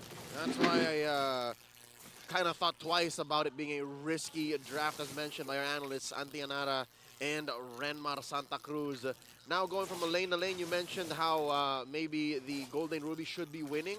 Yeah, and we're back once Check this again. out. SD is bullying Carl TZ out. Yeah, you know, Carl TZ dito nalimitan yung ano yung movements pero Escalera and GP doing what we're doing best.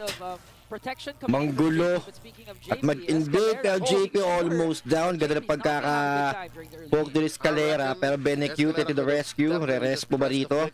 Or maybe a second or two off of the Shunpo and just only fasted. This is JP Benecute, Roger. That was so Roger. close, honestly. A TKO, I'd call that for TNC. The Roger and Ruby rivalry. Nakita natin since week number 1 dito sa ano sa MPL-PH. These two roamers really knowing the capacities and the capabilities of these two heroes. Yep. Let's mind the XP lane this time around. A little bit of spice coming in from the cavalry. Sanford rocking the Grok as well as the Impure Rage. We're also live pala sa ano sa page ni Macren's TV and sa second page natin Chelsea Gaming Plays, and we're also live sa YouTube sa ating Chelsea Gaming YouTube channel. This is the first turtle ng ating bakbakan. Or even SDZYZ timing through Heads that in Escalera, ang gandang vision na binibigay dito. Even Kozen has to watch out. Medyo malalim dito, takbo ni Escalera ha. This is 4-man team na nakapeso pero ganda na pagkakaikot dito ni Escalera and heads with Sanford. Compared to game 1, Ian, compared to game 1, this is a very well-paced, I'm gonna call it that. I don't want to say slow, but it's a well-paced game 2. Despite having the Hatred nakuha si Sanji. off-cam kill coming in from Hatred as he takes down Sanji. First blood sa laro na to pero JP mukhang alanganin. Makakaiwas pa ba? SDZYZ Escalera is down kaya JP pero Hatred nakuha din si JP. will fall down as well. Carl TC. I thought it was gonna be In out muna para sa isang pani. You said it. Yeah. Something happened. Well paced my face, Leo. All right, check it out now. 700 gold up TNC. Heads starting up this turtle.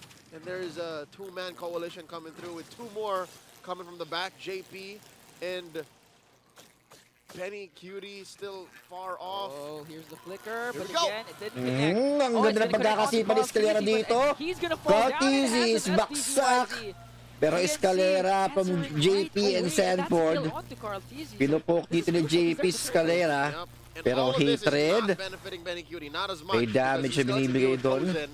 And now Heads- the scrum Heads versus for the Turtle. Sanford. There's a Tempest of Blades. Oh, but he has to walk away because the damage. Pero kulang doon ng damage. Now Escalera Carl looking for TZ another is target. here. Go on Reset ba yung to turtle Sanji. natin? Pero ang He's gonna galing. take him down as well. Heads again. Ganda with talaga ng Jones ano doon ni in. Escalera As palagi. SDCYZ Once na takes care of the mapansin niya, turtle, nandun but si Carl TZ. TZ. Happy birthday. Saan siya This is magpo-prone, my pero team. Carl TZ secures the turtle. Go right after him. Alanganin si Heads Oh, dito, he dalawang needs to umahabol. take down Heads. Kinalmot, katmot, ngat. Dito si Like Heads. the wolf that he is. Ni Benny Cutie. Benny Cutie, Bagyo del Lobo. SDCYZ, a bout of hesitation. Did you see that? Retribution is not off of cooldown. What was that? Was he CC'd for a moment there? We could definitely go back to the tapes, but TNC, I think they could definitely have walked away with so much more. I'm not quite sure if SDCYZ actually casted his Escalera. during that time. Or if he could even. Or if he could, yeah. But Carl Pero heads up late. protektado This is after the fact that he was taken down ni before the Sanji, turtle yung fight. purple This is buff the dito benefit of having the ni fact you can die, ni but Carl at the same TZ. time still be present during those big skirmishes. It's like you were never is even done. Here's a 3v1, kick, nandun si catch him Kosen, on, and JP even si there. SDCYZ. Pero yung damage doon ni Carl TZ sa pagtakbo, hindi nakatakas doon si Escalera. Jomi wasn't worth it. Jomi wasn't worth it to kick JP. He had so many layers of protection too, not to mention the Primal Wrath and a Flicker. So maybe Escalera was just calling shots wherein maybe TNC couldn't have afforded it. Yeah, and SDCYZ, I believe, has the War Cry here, so he can dish out the damage, but Sanford, out of nowhere. Aray! has to use Hatred the ang flicker, but nahuli still doon. manages to catch him off guard. As From the same dominating book, descent is with the there to same slow things story. around. And TNC, they really Nayayari na naman dito ang They call it TNC. inflation, man. A lot of these Pero medyo maaga-aga to. retreats from TNC are costing them so much. Look, a flicker away for Hatred just to die. A rotation that costed an ult, and then you were the one who get punished off of Escalera's Way of the Dragon. This is a blessing in Dahan-dahan disguise. They are pinag-o-audition taking naman turrets. dito And that's the first turret ng scored by TLPH down and bottom. TNC Pro I guess Team. that's one thing that they have over TLPH. Yeah. Sure, as the Fanny, you're very mobile, but when you're looking at just pure damage output without a compromise, without having to move around with the Fanny, I think the Ling has that over him. SDCYZ really has their sort of split pushing. Again, they can't manage to go head-to-head with TLPH up into the late game because they don't have that gold laner, but here's a diversion play. It's going to be on to Kozen. And that's the beauty of the Zask. You can actually just check Bush from time to time, and then I'm offended play here on to Sanford, but heads Aray na naman, pero alaan ni Sanford. Pero Escalera ibang hinahanap dito. JP, binabawasan dito ni Kosen. A lot of ultimates expended, and the third turtle is still alive. This is very deceptive. We're looking at a turtle here that could at any time turn into a lord. Give it about a minute of not being hit. Oh! Carl TZ with Grabe the pagkaasilip doon ni Carl TZ. Oh, Sanford. Okay. He doesn't have a wild charge. Doesn't have a wild charge. Pero Good side here for TNC. They're able to dish out the damage. hatred as or SDCYZ in the picture hate this time. and with the heads. Escalera has to walk away. Hindi dito I'm makapwesto. not sure if JP starting the turtle. Mukhang i-reset na lang to. Hintayin maging Lord. Re-engaging and engaging. Nothing comes for free, man. Nothing comes for free. Checking out the items here. That's a Malefic Roar and a blade of Heptaseas on the Carl TZ. He's up by, he's down by about 200 gold away from SDCYZ's Ling, who just picked up his Haas clause. So if you're talking about sustainability, you're looking at TNC staying a little bit longer. And look at this, the lore. It's about to turn to a lord about 10 seconds, but they're still holding on. 10 seconds. Magiging Lord na ito. Pero Carl TZ nakakuha si heads. Medyo malalim yun. Na-hold siya doon ni JP. Pero di ba tapos? Double kill para kay Carl TZ. Pero di makabawi dito Escalera. Tatlo ang bumaksak sa side ng TNC Pro Team. Hindi ba tapos dito ang TLPH? Double kill para Bagyong Benny Cutie. Mukhang mawa-wipe out pa rito. Ang TNC Pro Team. Kosen is down. Triple kill para Benny Cutie. 3K for Bagyong Benny Cutie. nagwawala dito sa game number 2, match number 1 ng TLPH versus TNC Pro Team. Wow. Carl TZ. Sa sobrang showing tagal that ng his bakbakan pride niya sa is pagkuha still ng here. turtle, I think they did nag-evolve see na the to a diversion lord. coming through. Yeah. And they were just baiting it. And at best for TNC, it was a quick rotation. 2,000 gold ahead. Team Liquid PH. 9 minutes in. The inevitable has come through. The Lord is upon us. So that last turtle just, Yeah. whatever. Like, it's just, Just to confirm, the last turtle. they use it as an anchor. Like, this is where the fight happens. If you can't commit Benny. here, we'll get you elsewhere. And that's what TLPH did. Ang kailangang harapin ngayon Divide dito and ng, conquer against ng the Phoenix TNC Pro Army. Team. And what is baffling to me, Jose, look at this. TLPH, yes, they are ahead 5 kills, but even prior to that big sequence in mid, they were up by like 200, 300. Yeah. But it was TNC who owned the map. Look, not a single push for TLPH yet. And it's all SDZYZ's credit, because he's been managing the waves really properly here. And now it's Carl TZ's turn to do that as well, but this time Escalera is gonna catch that. Ngayon pa lang ang unang toring nakuha ng TLPH. Pero mukhang magbabakbakan dito. STZYZ Luckily, defending they do the have top SD, lane who against again, prior to that sequence, was ahead of gold. What's this? Oh! Kick on to JP. Alangan si JP rito, yung damage yung binibigay dito ni Head, tumalbog, pero hindi pa rin sapat. Bumaksak si Escalera, maiibit, 3v1. Once again, bagyong Benny ang sumalanta Man, again, sa that's members deja vu. ng TNC Pro Team. Divide and conquer. That would have been an amazing setup by Heads, even by Escalera, but there was no damage output. Oh! What a diversion play here from TNC to bring down Carl. And this time, Benny Cutie, he's going on a rampage as he brings down Kozin. The next target is Hatred. Oh! All is there, but the Oh, flicker will save grabe. it. And now Power of Nature from Sanford. Is that Takbo, gonna be Hatred, di na enough? makakatakbo. A knockout from Sanford. That's a knockout. Huge clothesline. This is 2K Could have gold been lead an in favor amazing of opener for TLPH. Mukhang TNC. makukuha pa I'm rito, offended, masisecure. you're dead by Ang Kozin. Lord nito, But now, no, they're maiipit coming pa in one dito at si a Heads. time. Spear from Sanford. Isa-isa pinag-audition ng TLPH, ang member ng TNC Pro Team. The onward earth-shatter combination. Cavalry's mag-ingay. As TLPH will take this Lord. TNC may have bitten off more than they could chew. A free Lord for the Cavalry.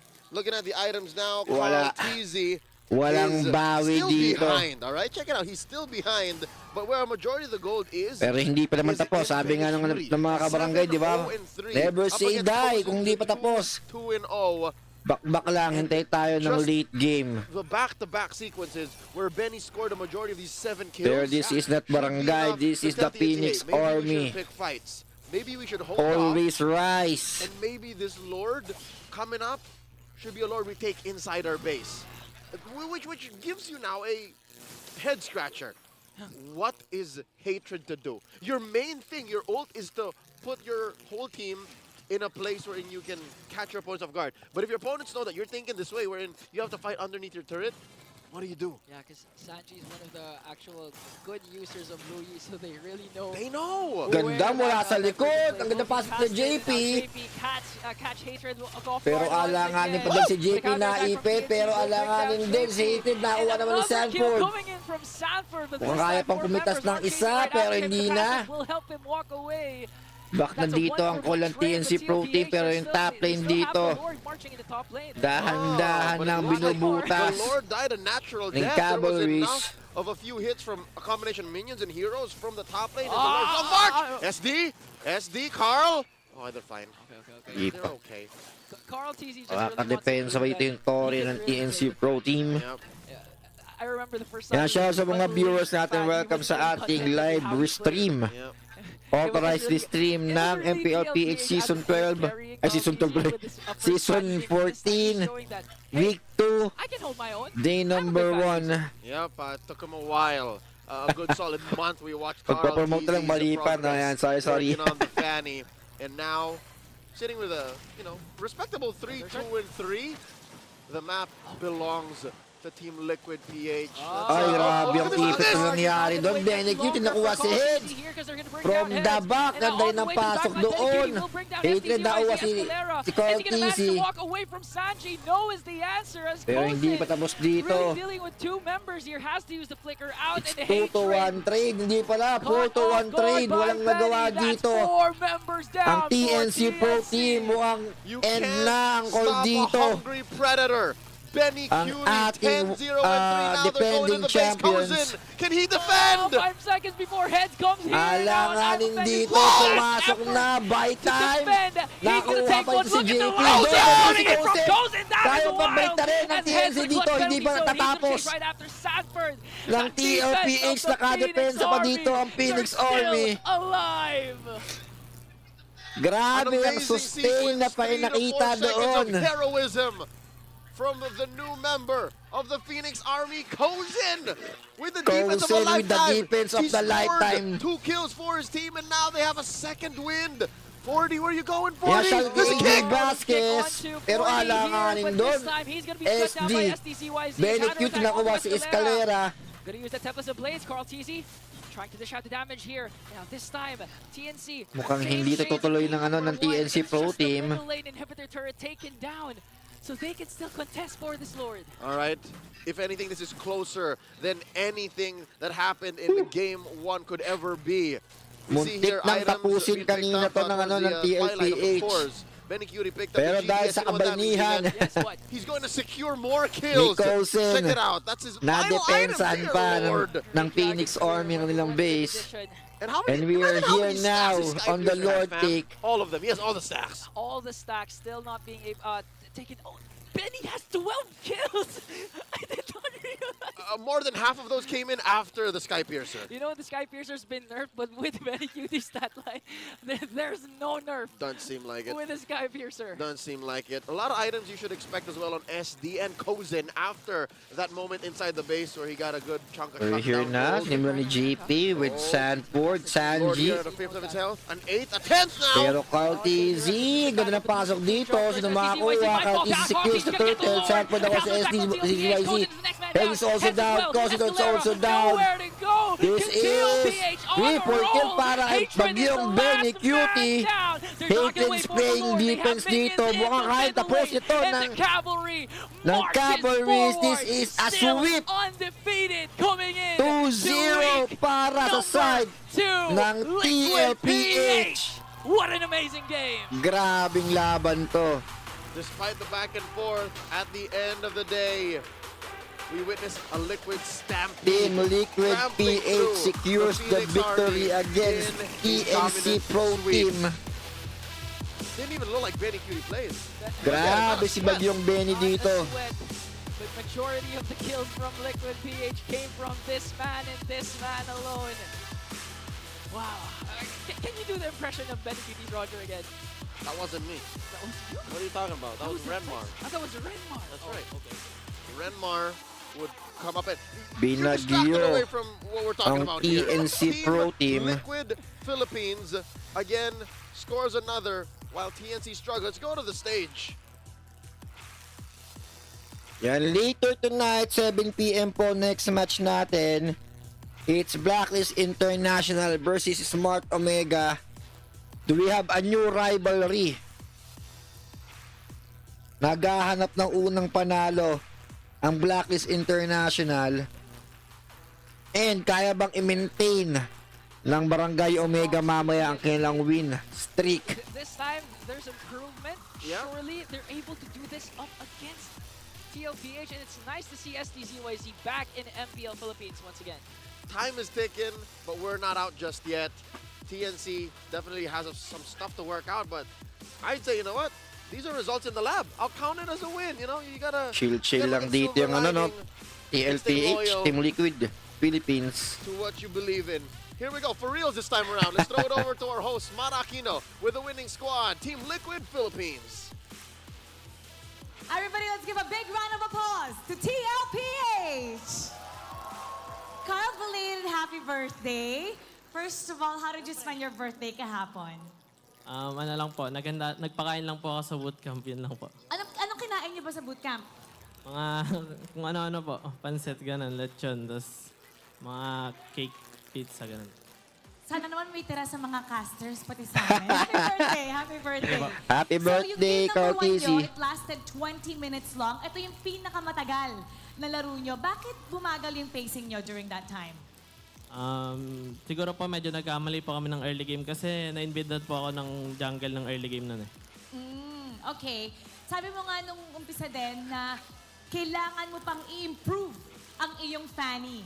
Pagkatapos ng ipinakita mo ngayong araw na to, what do you think about your performance? And do you think na sakto na siya para kay King Kong for your next fight? Feeling ko po sobrang kulang pa pero bibigay ko best ko lagi. Ayun. Nice. And ito naman para kay Sanji. Sanji, your most used was Zask.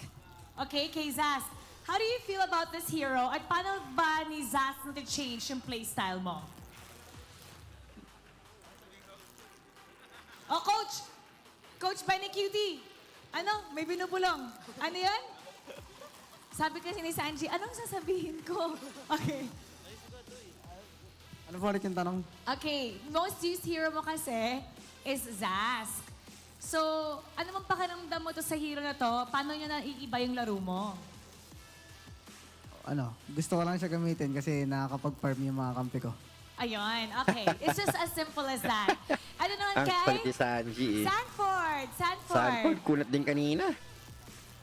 Grok sa XP. Viable ba talaga to? Or ikaw lang ba ang kayang gumawa nito? Hindi po, kahit kinder kaya po gamitin. Oh, okay. Sa lahat ng mga nag-rank dyan, ano bang payo mo Ang para kulit eh. sa Grok XP? Dapat po matuto muna sila mag-block ng waves kasi sobrang halaga po sa early game. Okay. Now it's time to announce ang ating MVP. Can you guys guess who it is? Benny Cutie. Alam na nila. Birthday Let's boy take Ben. a look at the screen. Benny. Benny Cutie! Ano sabi mo? Ano sabi mo kay Benny? Ano po, siya po talaga may birthday kasi siya po yung nasa gitna ng picture. So yung, okay. Benny! Oh, ang ingay nila kanina, nag-cheer for you. Anong gusto mong sabihin? Maybe gusto mong mag-shoutout kay 11 also, kay Cheska, and all the fans. Shoutout sa mga pumunta. Maraming salamat sa time nyo and effort nyo. And shoutout sa family ko kay Seska pati kay Wanwan. Nanonood sila ngayon. Happy birthday daw! Happy birthday, Happy Benny! birthday, Benny na, And no? now, it's time to announce ang winner natin. Nabaliktad yung ang yung lucky birthday. fan Na-celebrate na tuloy ngayon ni magkakaroon Benny Cutie. ng 3,000 diamonds! Come on up! So we pick a random lucky fan dito sa MPL for every game. Sana Uy, all my magkakilala kayo? 3,000 diamonds. Okay. Hindi, magkaibigan po kami. Magkaibigan kayo. MPL, shout out dyan. Bakit tinanggi mo na magkakilala kayo? Tapos si Sanford naman sabi magkaibigan kayo. Wala po, hindi po kami magkaibigan. Hindi po kami magkaibigan. Kakilala ko lang. Kakilala ko lang sa ML. Hindi na natin Alam laki nila, na. okay, Pwede Sanford okay. eh. Nanonood po lagi ng MPL. Every day? Okay, anong gusto mo sabihin? Sige nga, I'm gonna put you on the spot. Tingnan mo sila dito. Okay, kailangan pumili ka ng isang paborito mo at kailangan sabihin mo kung bakit yan yung pinakamaangas para sa'yo. Si Carl DC po. O, si Carl TZ. Punta ka, tabi ka kay Carl TZ. Yeah. Happy Bakit birthday. siya ang pinakamaangas para sa'yo? Kasi po, sobrang galing niya mag-farm. Sobrang galing mag-farm. Anong wish mo sa kanya? Kasi birthday niya kahapon eh. Happy birthday sa'yo. Ingat ka pala. Tingin ka sa kanya, tingin ka. Ang sweet. Kiss. Ito yung timer. Sabihin mo yung wish mo sa kanya, wish. Sana, galingan mo pa sa susunod mong nalaban. Ayan, congratulations! Once again, you won 3,000 diamonds. All right, thank you so Sulit. much. You may now exit 3,000 the diamonds. stage. Congratulations once again to MPL-PH. You may now take your bow and take your walk of victory.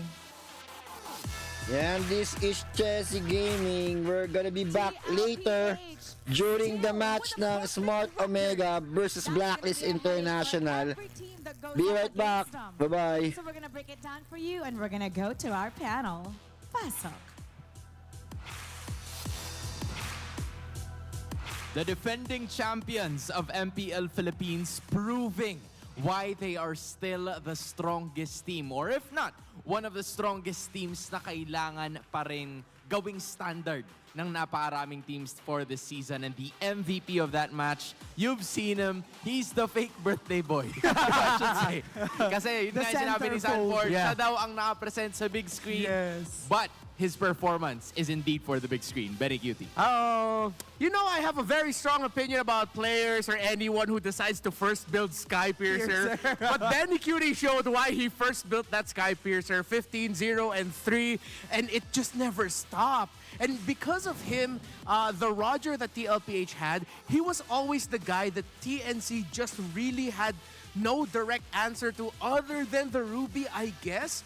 Because TNC Pro Team's lineup don't have a hero like a Roger who could just stand there, chase people down, and basic attack them cleanly. Yung deal damage na continuous, that was Benny Cutie's role in this game. And kahit ina-expect na natin no, na yung Fanny usually yung magki-clean up because of the Lycan pounds na meron yung isang Roger, plus the fact na for sure naka-full stacks yung Sky Piercer na meron siya. It has been easier for Benny Cutie na mag-dish out ng damage continuously and yung mag-clean up for the rest of TNC Pro Team. Yeah, and one thing I love about the TLPH draft is that if you look at all the other heroes besides the Edith, they are all heroes who can do things on their own. Yes. They can do something on their own, commit a play on their own, even up against two, and you should be okay. You can get something out of it or even buy time. Because of that, TNC Pro Team, their approach to this was very, what we call front to back. Kung meron ka makita ng isa, then laban.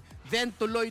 While TLPH, it's okay, tumingin ka dito, pero ingat, yung gilid mo, merong naghahabol sa'yo. There's so many angles TLPH approached from. Yeah, and speaking of angles, another na nakita natin that was very stellar from the side of the cavalry is their use of Grok. Something that we don't usually see in the EXP lane. Mind asking, kung ano bang nagpaganda sa Grok dito sa lineup to for them? Maganda yung naging thought ng paggamit ni Sanford ng Grok, kaya nga nabanggit niya na kahit kindergarten, kayang gamitin yung hero na to. Parang di naman. Pero hindi nga parang hirap nga Kasi yung isa sa mga naging primary roles ng Grok, whenever the Lord appears, ibablock niya yung minion wave na paglalabasan ng Lord. Ibig sabihin na de-delay yun and may tendency na kumapal yung minion wave. So kapag nag-Lord Siege na sila, mas makapal yung wave na sasagasa doon sa pupuntahan ng Lord na yon.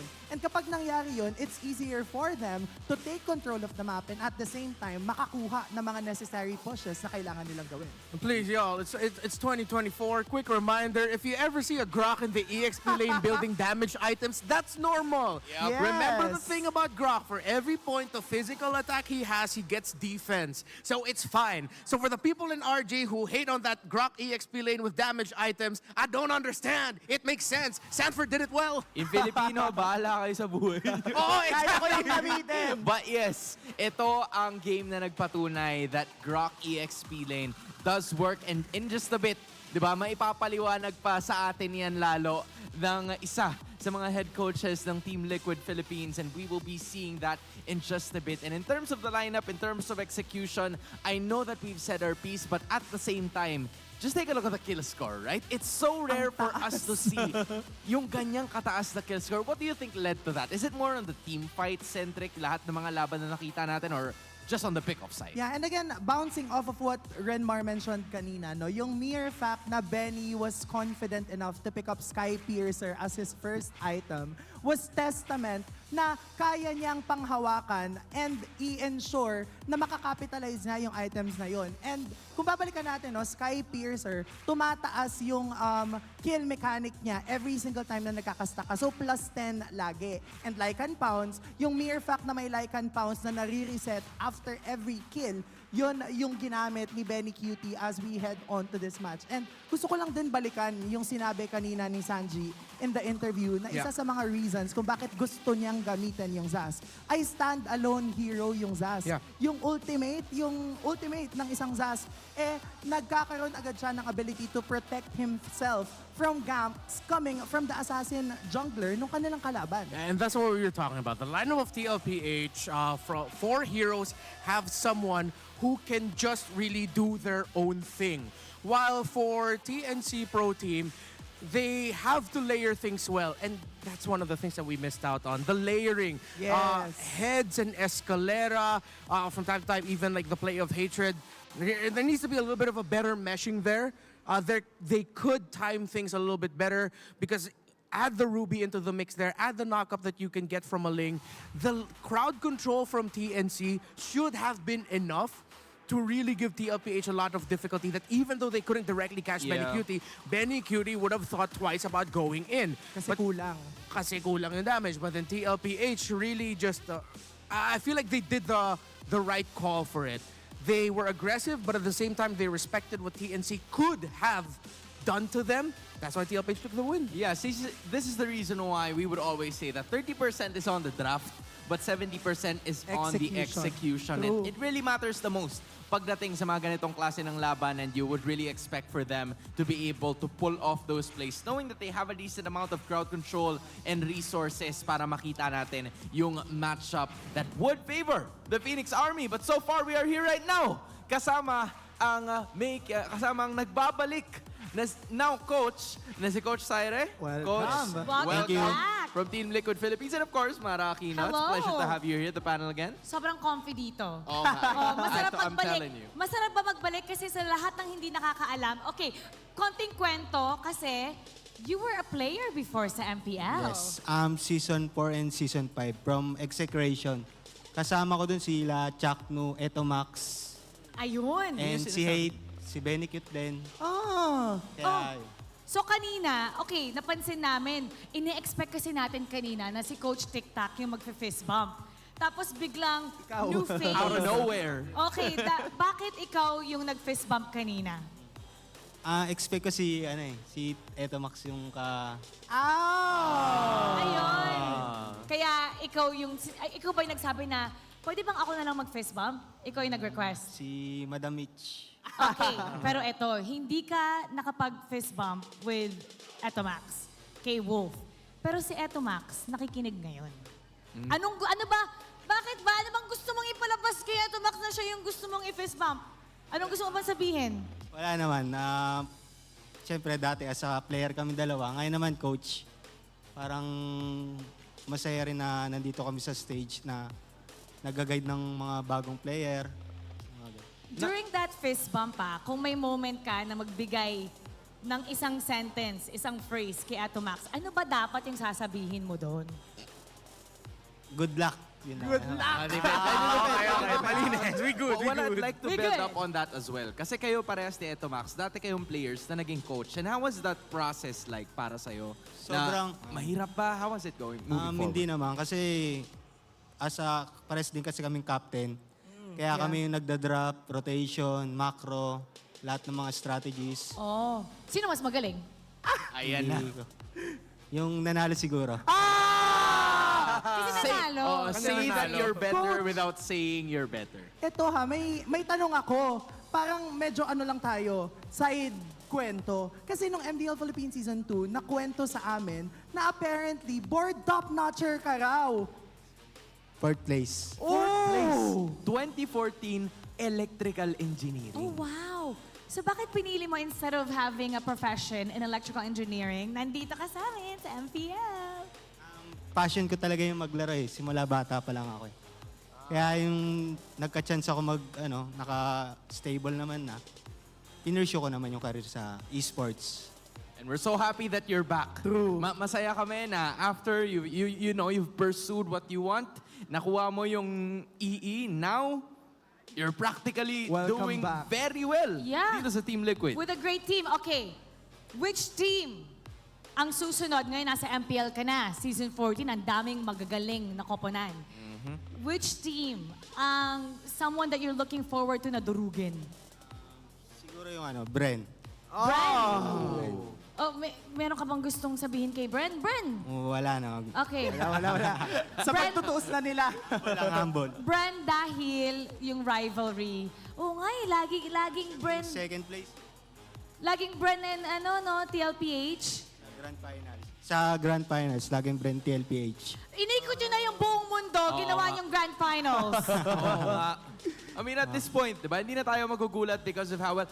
I'm assuming na na-brief na rin si Coach Syra with the history na meron yung Falcons AP Bren and Team Liquid Philippines, pero kayo rin. We're also gonna be briefing you guys kasi kung meron kayong regalo na gusto nyong ibigay sa mga favorite teams nyo, just like Team Liquid Philippines here and all the rest of the MPL teams, tara na dito sa MPL Arena at ilagay sa Community Hub Dropbox ang inyong mga regalo. Pwede pa namin kayong imbitahan dito sa Infinix Game Tambayan, just like Coach Syre, para maabot personally ang inyong mga regalo. And aside from that, okay, Mara, can you do a Franco hook? How do you do a skill 1 of a Franco? Yeah, how do you do it? I love the smell of good powder in the morning. Matic, Franco mains, obviously, it is your time to shine dahil available na ang bagong MPL exclusive skin na Quantum Vanguard ni Franco sa shop. So hook enemies ala MPL players, ala Maraki, no? And get it right now. And syempre, shout out din to our official restreamers from hulaan nyo kung saan. Saan? Sa Southeast Asia. Meron pa. Saan pa? Sa MENA. Meron pa. Saan? Sa Southeast Asia. Ang dami. Yun lang ba? Yun lang ba? Oh, saan pa? Hindi pa. At sa North America din. Kasi kung gusto nyo maging part of the weekly MPL-PH action, scan the QR code below. Ayun, ayun. Yan. Yung tinuturo ni Auntie. Yung tinuturo naming lahat. Diyan yung iscan nyo and be an official streamer. Alright? Kasi syempre, we'd love for you guys, we'd love to have insights and gusto namin na makita yung mga reactions nyo sa lahat ng mga intense na mga laban na makikita natin Malay moving mo, forward. ma-discover tayo doon. Diba? Meron akong gusto isingit na joke na mabilis lang. Ano? Coach, dahil ikaw nag-electrical engineering ka, di ba? Yes. At nasa Liquid ka na. Ikaw ang bagong iidolo ng Team Liquid. Ayos ah. Thank you, thank you, thank you, thank We you. leave it at that. Thank you. Magbabalik Dito ba ako sila? ang MPL Philippines Season 14. Kita sa next match.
MPL-PH Season 14 action live at Green Sun, Makati City. Grab your tickets now via official MPL-PH website. Don't miss any MPL action by following our official Facebook and subscribing to our YouTube channel. Follow MPL-PH on TikTok for more content. And to ensure the equality and fairness of our games, MPL Philippines is also monitored and supervised by the Games and Amusements Board.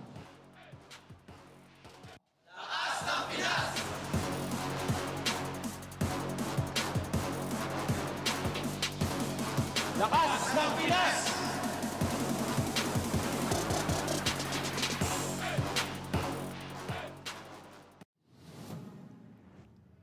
Nagbabalik ang MPL Philippines Season 14 para sa unang araw ng week number 2. My name is Hans Galeria and together with me is Renmar Santa Cruz and Ate Anara. At kasama niyo pa rin kami dito lamang sa Infinix Game Tambayan kung saan masasaksihan natin in just a few minutes ang pangalawang matchup, the final match of the day between Blacklist International and Smart Omega. Another interesting, series that we're gonna have to prepare ourselves kasi magiging intense na naman to for sure. Yeah, the rivalry of Blacklist International and Smart Omega is historic, Way to say back. the least.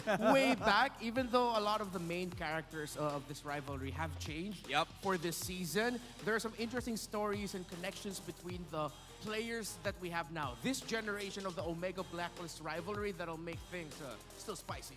Yeah, and honestly, I'd have to focus on the history. Auntie, I'm gonna give you a crash course, okay, on what happened. Kasi last season, Omega's chances, it's all started with last season. Okay? Ano nangyari? Omega's chances of qualifying for the playoffs started and ended with Blacklist International. Nagsimula to when Shaknu transferred from the MDL to MPL para isweep ang Blacklist International in the 6th week of the Naalala regular ko nga season. yan. Diba? Pero, nagtapos din yon nung na-secure ng Black yung series nila against Echo, na ang tawag sa kanila dati, Echo pa. Kasi all they needed was just one win. Diba? Kung na-sweep man ang Blacklist International noon, it would have been Omega. So it would be one or the other. Ever since then, Omega has maintained its roster and it's doing wonders. Dahil sa kanilang opening week, nakakuha sila ng 2 match wins. And they way have won in terms of their last meeting. Pero ito yata yung momentum na pinanghahawakan nila ngayon in terms of what they have as a team. Oo. Kaya nga, kailangan nating makita na magpatuloy yung pagragasa ng bagong barangay. Especially now, because of the narrative that happened last season. Hindi lang yun yung first time na dininay ng Blacklist International yung Omega. Kasi nung M3 Ang dami slot, beses. nung Season 8 sa MPL, sila din yung kumbaga nagtanggal doon sa opportunity ng Smart Omega na makakuha. That's the lower bracket. Yeah, and I also remember Blacklist, sila yung nag-eliminate sa Omega nung play-ins para sa playoffs noon back in Season 11. So, ang tagal. So, no joke talaga when we say that this rivalry is historic. Yeah. So many things has happened between these two. I mean, at some point, di ba, nag-umpisa to sa kay Oheb, kay Kelra. Doon nag-umpisa lahat ng mga ganap. And then all of a sudden, there's been some rivalries. We've seen Chaknu not part of Omega during the first matchup nila kontra sa Blacklist. And then all of a sudden, he's back. Tapos ngayon, panibago na naman ulit, a new code for Blacklist International ang ating makikita. Pero yun din yata yung kailangan nilang gawin. We are still looking for Blacklist International sa kung ano ba yung gagawin nila. What exactly would you do if you're Blacklist International? WWYD. What would you do? Or pwedeng WWBD, di ba? What would Blacklist do? Because as of this moment, we haven't really seen a lot of those victories na kinakailangan nila and they need to at least propel themselves. Kailangan paganahin na kagad nila yung engine nila para magtuloy-tuloy for the next. And I think for the Blacklist agents there, I've seen a lot of the pulses of the community, what they've been mentioning online, and I have to agree with them. For me, Blacklist International, because of the roster that they put together, a bigger coaching staff with a lot of new faces for the organization. They have a full 10-man roster, if I'm not mistaken, 9-man. So really, it's expected that Blacklist International will take time to figure things out. Kailangan talaga nila ng oras kasi ang dami nilang mga iba't ibang pyesa na kailangan mo talaga hanapin yung tamang timpla. And spoiler alert, nakita naman natin dun sa waiting screen natin. Meron tayo mga iba, but we will go on to that later on. Blacklist will really take time. Kung kakaantabay lang nila, kung kakasubaybay lang nila, back lang kayo ng konti. Back lang kayo ng konti, masusubaybayan yan. But as we spoke, or as we mentioned kanina, you're right. At least nakakuha sila ng panalo from last week. They got one game, and that's probably something that they could build on na nakuha nila dito sa Fnatic Onyx Philippines. Pero parang may something eh. Parang may pwedeng lumabas dito sa lineup na hinihintay ng sobrang daming tao. One of those are the options of Pilar and Oheb possibly playing. Na lagi nating nakikita, where are they? Because nabanggit na nga natin 10-man lineup yung koponan ng Blacklist International. So while that gives them opportunity to mix and match their players, at the same time, mahirap din kasing buuin, again, yung chemistry from those 10 players. Who do we field in today? Sinong lalaban ngayon? Yeah, and I think it's important that Blacklist International, now for week 2, they're juggling around different roles. Again, not confirming anything. But come on, nakita nyo naman yung loading screen. Okay. Hindi na ganun kasyado spoiler. So we're just gonna tease it a little bit. When you have so many players in that team, you have to flex it as early as week 2. Yep. How many times before in the history of MPL-PH we've seen big teams not field new lineups until week 3 or week 4, and then suddenly middle of the season, you're wondering why, how come it took that long? Yeah. So it's good that as early as week 2, they're already considering rotating some pieces around. And that's important, especially when you have a historic rivalry up against Omega, because that's one of the mindset things for teams. It's that, okay, if we're going to try something new, we'll do it against our rivals. Because that gives them that extra buff. And that's not us just saying things. Players have been vocal about that before in the past. How would you feel if you went up against DLSU? You'd be inspired, right? As someone from Ateneo. True. And alam mo yung ganong kind ng He's from Lasal. rotation. Exactly. Yeah, Kaya nga wala akong comment eh. Tapos ikaw USD. So iba-iba tayo. That's exactly why I'm here. Okay, we wear different colors. But hey, you're wearing my school's color. Oo nga eh. Continue. Sorry, eto na nga. Yung ganong klase, especially now, more than ever, urgent na week 2 pa lang makapag-recalibrate na yung team. Why? Kasi nagbago yung point system natin. Hindi na tayo kagaya before. Good point. Na as long as makakuha ka ng game, you get a point. Now, as long as you get a series win, that's the only time that you get a point. So medyo mas mahirap makarank up ng points now. Yeah, and I think one of the biggest here is that if ever we will see Exort playing for the side of Blacklist International. If ever. He's going up against his former team. That is an Omega roster that he's very familiar with. He wasn't there when this roster finally took into shape. Actually, he was one of the players that was sent to MPL.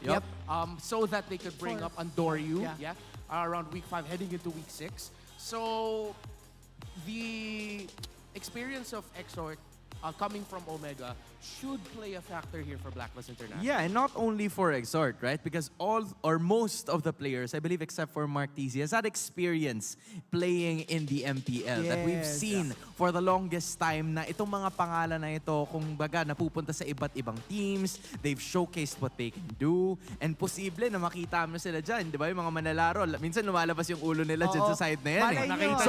So just in case na hindi nyo nakita yung waiting screen, it is a possibility na yung mga nabanggit nilang players are the ones that are gonna be playing today. But on the other side, Smart Omega not really having a lot of changes since last season. What do you think is the reason why they are performing like this? Ano ba yung sikreto? Or hindi man sikreto, what are your observations regarding this team and how they're getting the win? Pinag-usapan natin to last week when Mara was here. And I think one of the key factors talaga ay yung fact na Andoryu regained his confidence na we weren't able to see last week. And then the fact na even Chaknu, now wearing the hat of being a captain, mas bukod sa fact na mas magaling sumagot si Chakno ngayon sa interview, mas grabe yung pagka-well-rounded ng paglalaro ni Chakno na not only does it help the team, it also adds more chaos to the already chaotic playstyle of Barangay. Yeah, and to pair up with how well Chakno has been doing, I want to acknowledge this headline. It's Atoy Army against the Dil Army. You have to give it. You have to give it. If ever, not confirming anything until Wala the pa, wala lineup. pa. But I'm a Ryota fan for this season. The two games that we saw him play in, it just seems that he really understands his role for Omega in the team fights. Whether he's going to be peeling for the backline, whether he's going to be the one initiating, Choking followed up by damage. Chakno. Ryota's just been so good. The EXP lane for Smart Omega. You know, it's funny kasi they both came from Onyx Philippines. And then Fnatic Onyx Philippines. And then all of a sudden, they're here. So, kumbaga parang ito, makikita natin yung scrim nila. Or hindi ba sila naglalaban pag scrim? Well, we're about to find out because it's gonna be Blacklist International versus Smart Omega in this final series. MPL Arena for the last series of the day. Please welcome our marshals on the stage right now. It's Ems, Wilbert, Pat, and JJ.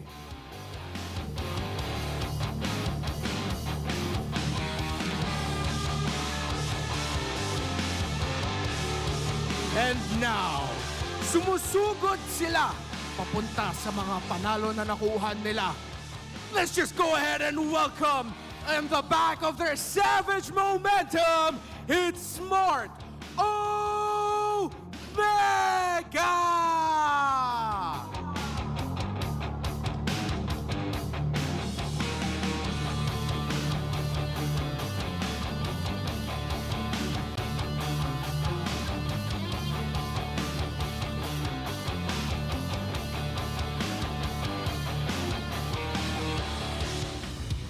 And across them are their rivals, walking down the stage, returning faces, looking to add another chapter to this storied rivalry.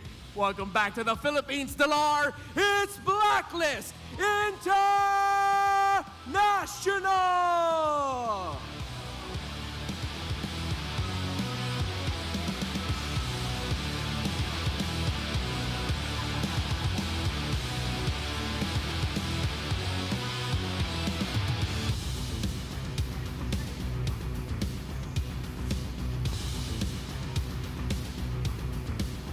The master tacticians for both sides for Smart Omega, it's Coach Lembot.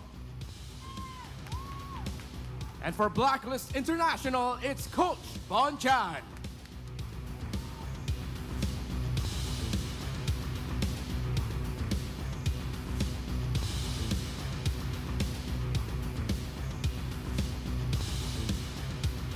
It's time for the face-off. Dilar, Ryota, step forward. Once teammates, once a sub, now part of the main five. The tides have changed for these two players. Ryota, ano ang palag mo kay Dilar? Eto. Dilar, ano ang palag mo kay Ryota? Basta tandaan mo lang, bago nagka-Atoy Army, may general muna. Palag kung palag, fist bump. A story of domination and redemption. Who will reveal the hero within? It's time to find out. Casters, pasok.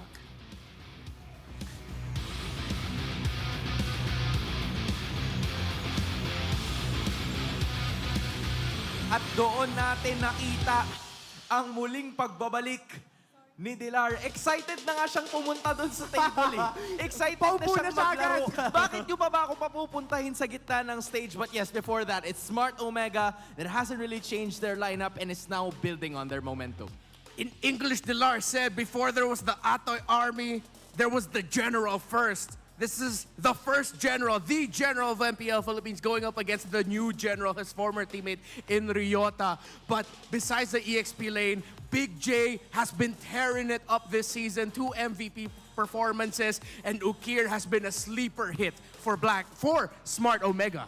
But for Blacklist International, they're going to be fielding in 2 new players para sa Week 2. It's Dilar and Exort na highlight. Oo, tapos may pagbabago pa because Haji is now back in the roaming position. Will this shake things up for Blacklist International? Kasi nakita na natin yung KDA machine wearing different hats. How will he be able to adjust as early as Week 2? Yan ang tanong ng bayan. It's crazy kasi we've seen Haji play 3 different roles all throughout. Hey, But speaking of which, gaya ng binanggit niya kanina, the General returns. At ang pinakahuling beses na nakita natin itong si Dilar in a Moon Transaction Tournament was in MSC 2023. Nung EVOS Legends ay humarap sa Onyx in the quarterfinals. Sinab nga siya nung Game 2, di ba? Yes. Na parang medyo alanganin na yung kanilang sitwasyon. But Yeah. even so, he's managed to secure a win and give some hope for the EVOS fans. Yeah, he got to play 2 games, and if you weren't there or you weren't following MSC 2023, he played the Joy and the Uranus. When after that series, after that first game where he played the Joy, everyone in the world said, EVOS, why did you sub Dilar? Why did it take you so long to play him? Now, for Blacklist, they're not taking their time. Ilalagay na kagad nila itong si Dilar because they want to show the Atoy army that the General still has it. Ganun din naman yung gustong gawin ni Ryota because you also have to show the previous General that Atoy army is now in charge. At para sa parehas na kupunan, you have to challenge each other's team chemistry. Yung sa Omega, siguro nasagot natin during the first week, but for Blacklist International, we are yet to figure that out with this new lineup. Oo, parang ang tanong ulit ngayon ay papaano makatutulong both Exort, Dilar, and Haji now that they are in their roles. They all have a role to play in this game. And kung paano masishake nun yung mga kaganapan as we head on to game number 1. Again, this is a battle between the new generation and the old generation. Who will prevail? I just have to say, though, we have to acknowledge it that, for me, Ryota's coming in here the favorite. It's Dilar that's the big underdog because even though he hasn't really achieved like crazy heights, hasn't won championships, Ryota has been consistent, slowly bubbling his reputation in MPL Philippines, and even fans from other regions see Ryota as someone to really look out for. So for Dilar, it could be a rough welcome back to MPL Philippines going up against a long-time former teammate. Kasi ang kaganapan, no, Ryota has been consistently playing, pero nakita natin si Dilar take a pause in playing MLBB professional tournament for a long time. So again, ang nagiging katanungan ay kung magiging ready ba, not just Blacklist International, but the entire squad of Smart Omega sa pagbabalik ng General. You know, you're right about that. Kasi for a while, right, we've seen Dilar nanonood nung Season 13 playoffs. And alam nyo, hindi na ako naniniwala pag sinasabi ng mga players na nanonood lang sila. Kasi, tingnan mo, ganito rin yung ginawa ni Rene J at ngayon, or before siyang mapunta ng Blacklist, and then now he's part of Aurora, and then Dilar's doing the same thing, but for now, we're gonna be looking forward into the draft to check out kung ano ba yung posibleng i-pick up ng dalawang teams na ito. It's side of Blacklist International on the blue. Meanwhile, red naman ang kukunin ng barangay. And pretty scattered yung bans natin ngayon. Yeah, Jushin first phase ban signals that Blacklist International baka iniisip nila yung Zask as the first pick. So tingnan natin if Omega will go towards the bans of the Moskov, the Roger, the Zask, one of those. And now, no, nakikita natin na ang dami ding pocket.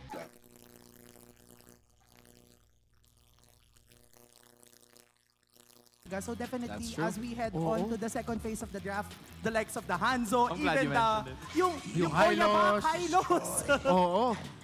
Pero meron pocket picks din yung Blacklist International. They made the Bane Mathilda work. Yes. So that's something that Omega still also has to respect. So the Joshua Zask gets taken out. So salamat sa are you gonna get the pagpalo. Moskov? Are you gonna get the Roger? The usual Welcome first to two picks. Chelsea Gaming. This is match number 2. Game number 1. It's Blacklist International versus Omega, Smart Omega. To the jungle or gold. Kung saan naghahabol pa o naghahanap pa ng unang puntos dito ang Blacklist International. Yeah, definitely maganda yung dalawang heroes. Tutuloy ba yung win streak dito ng ng Omega, or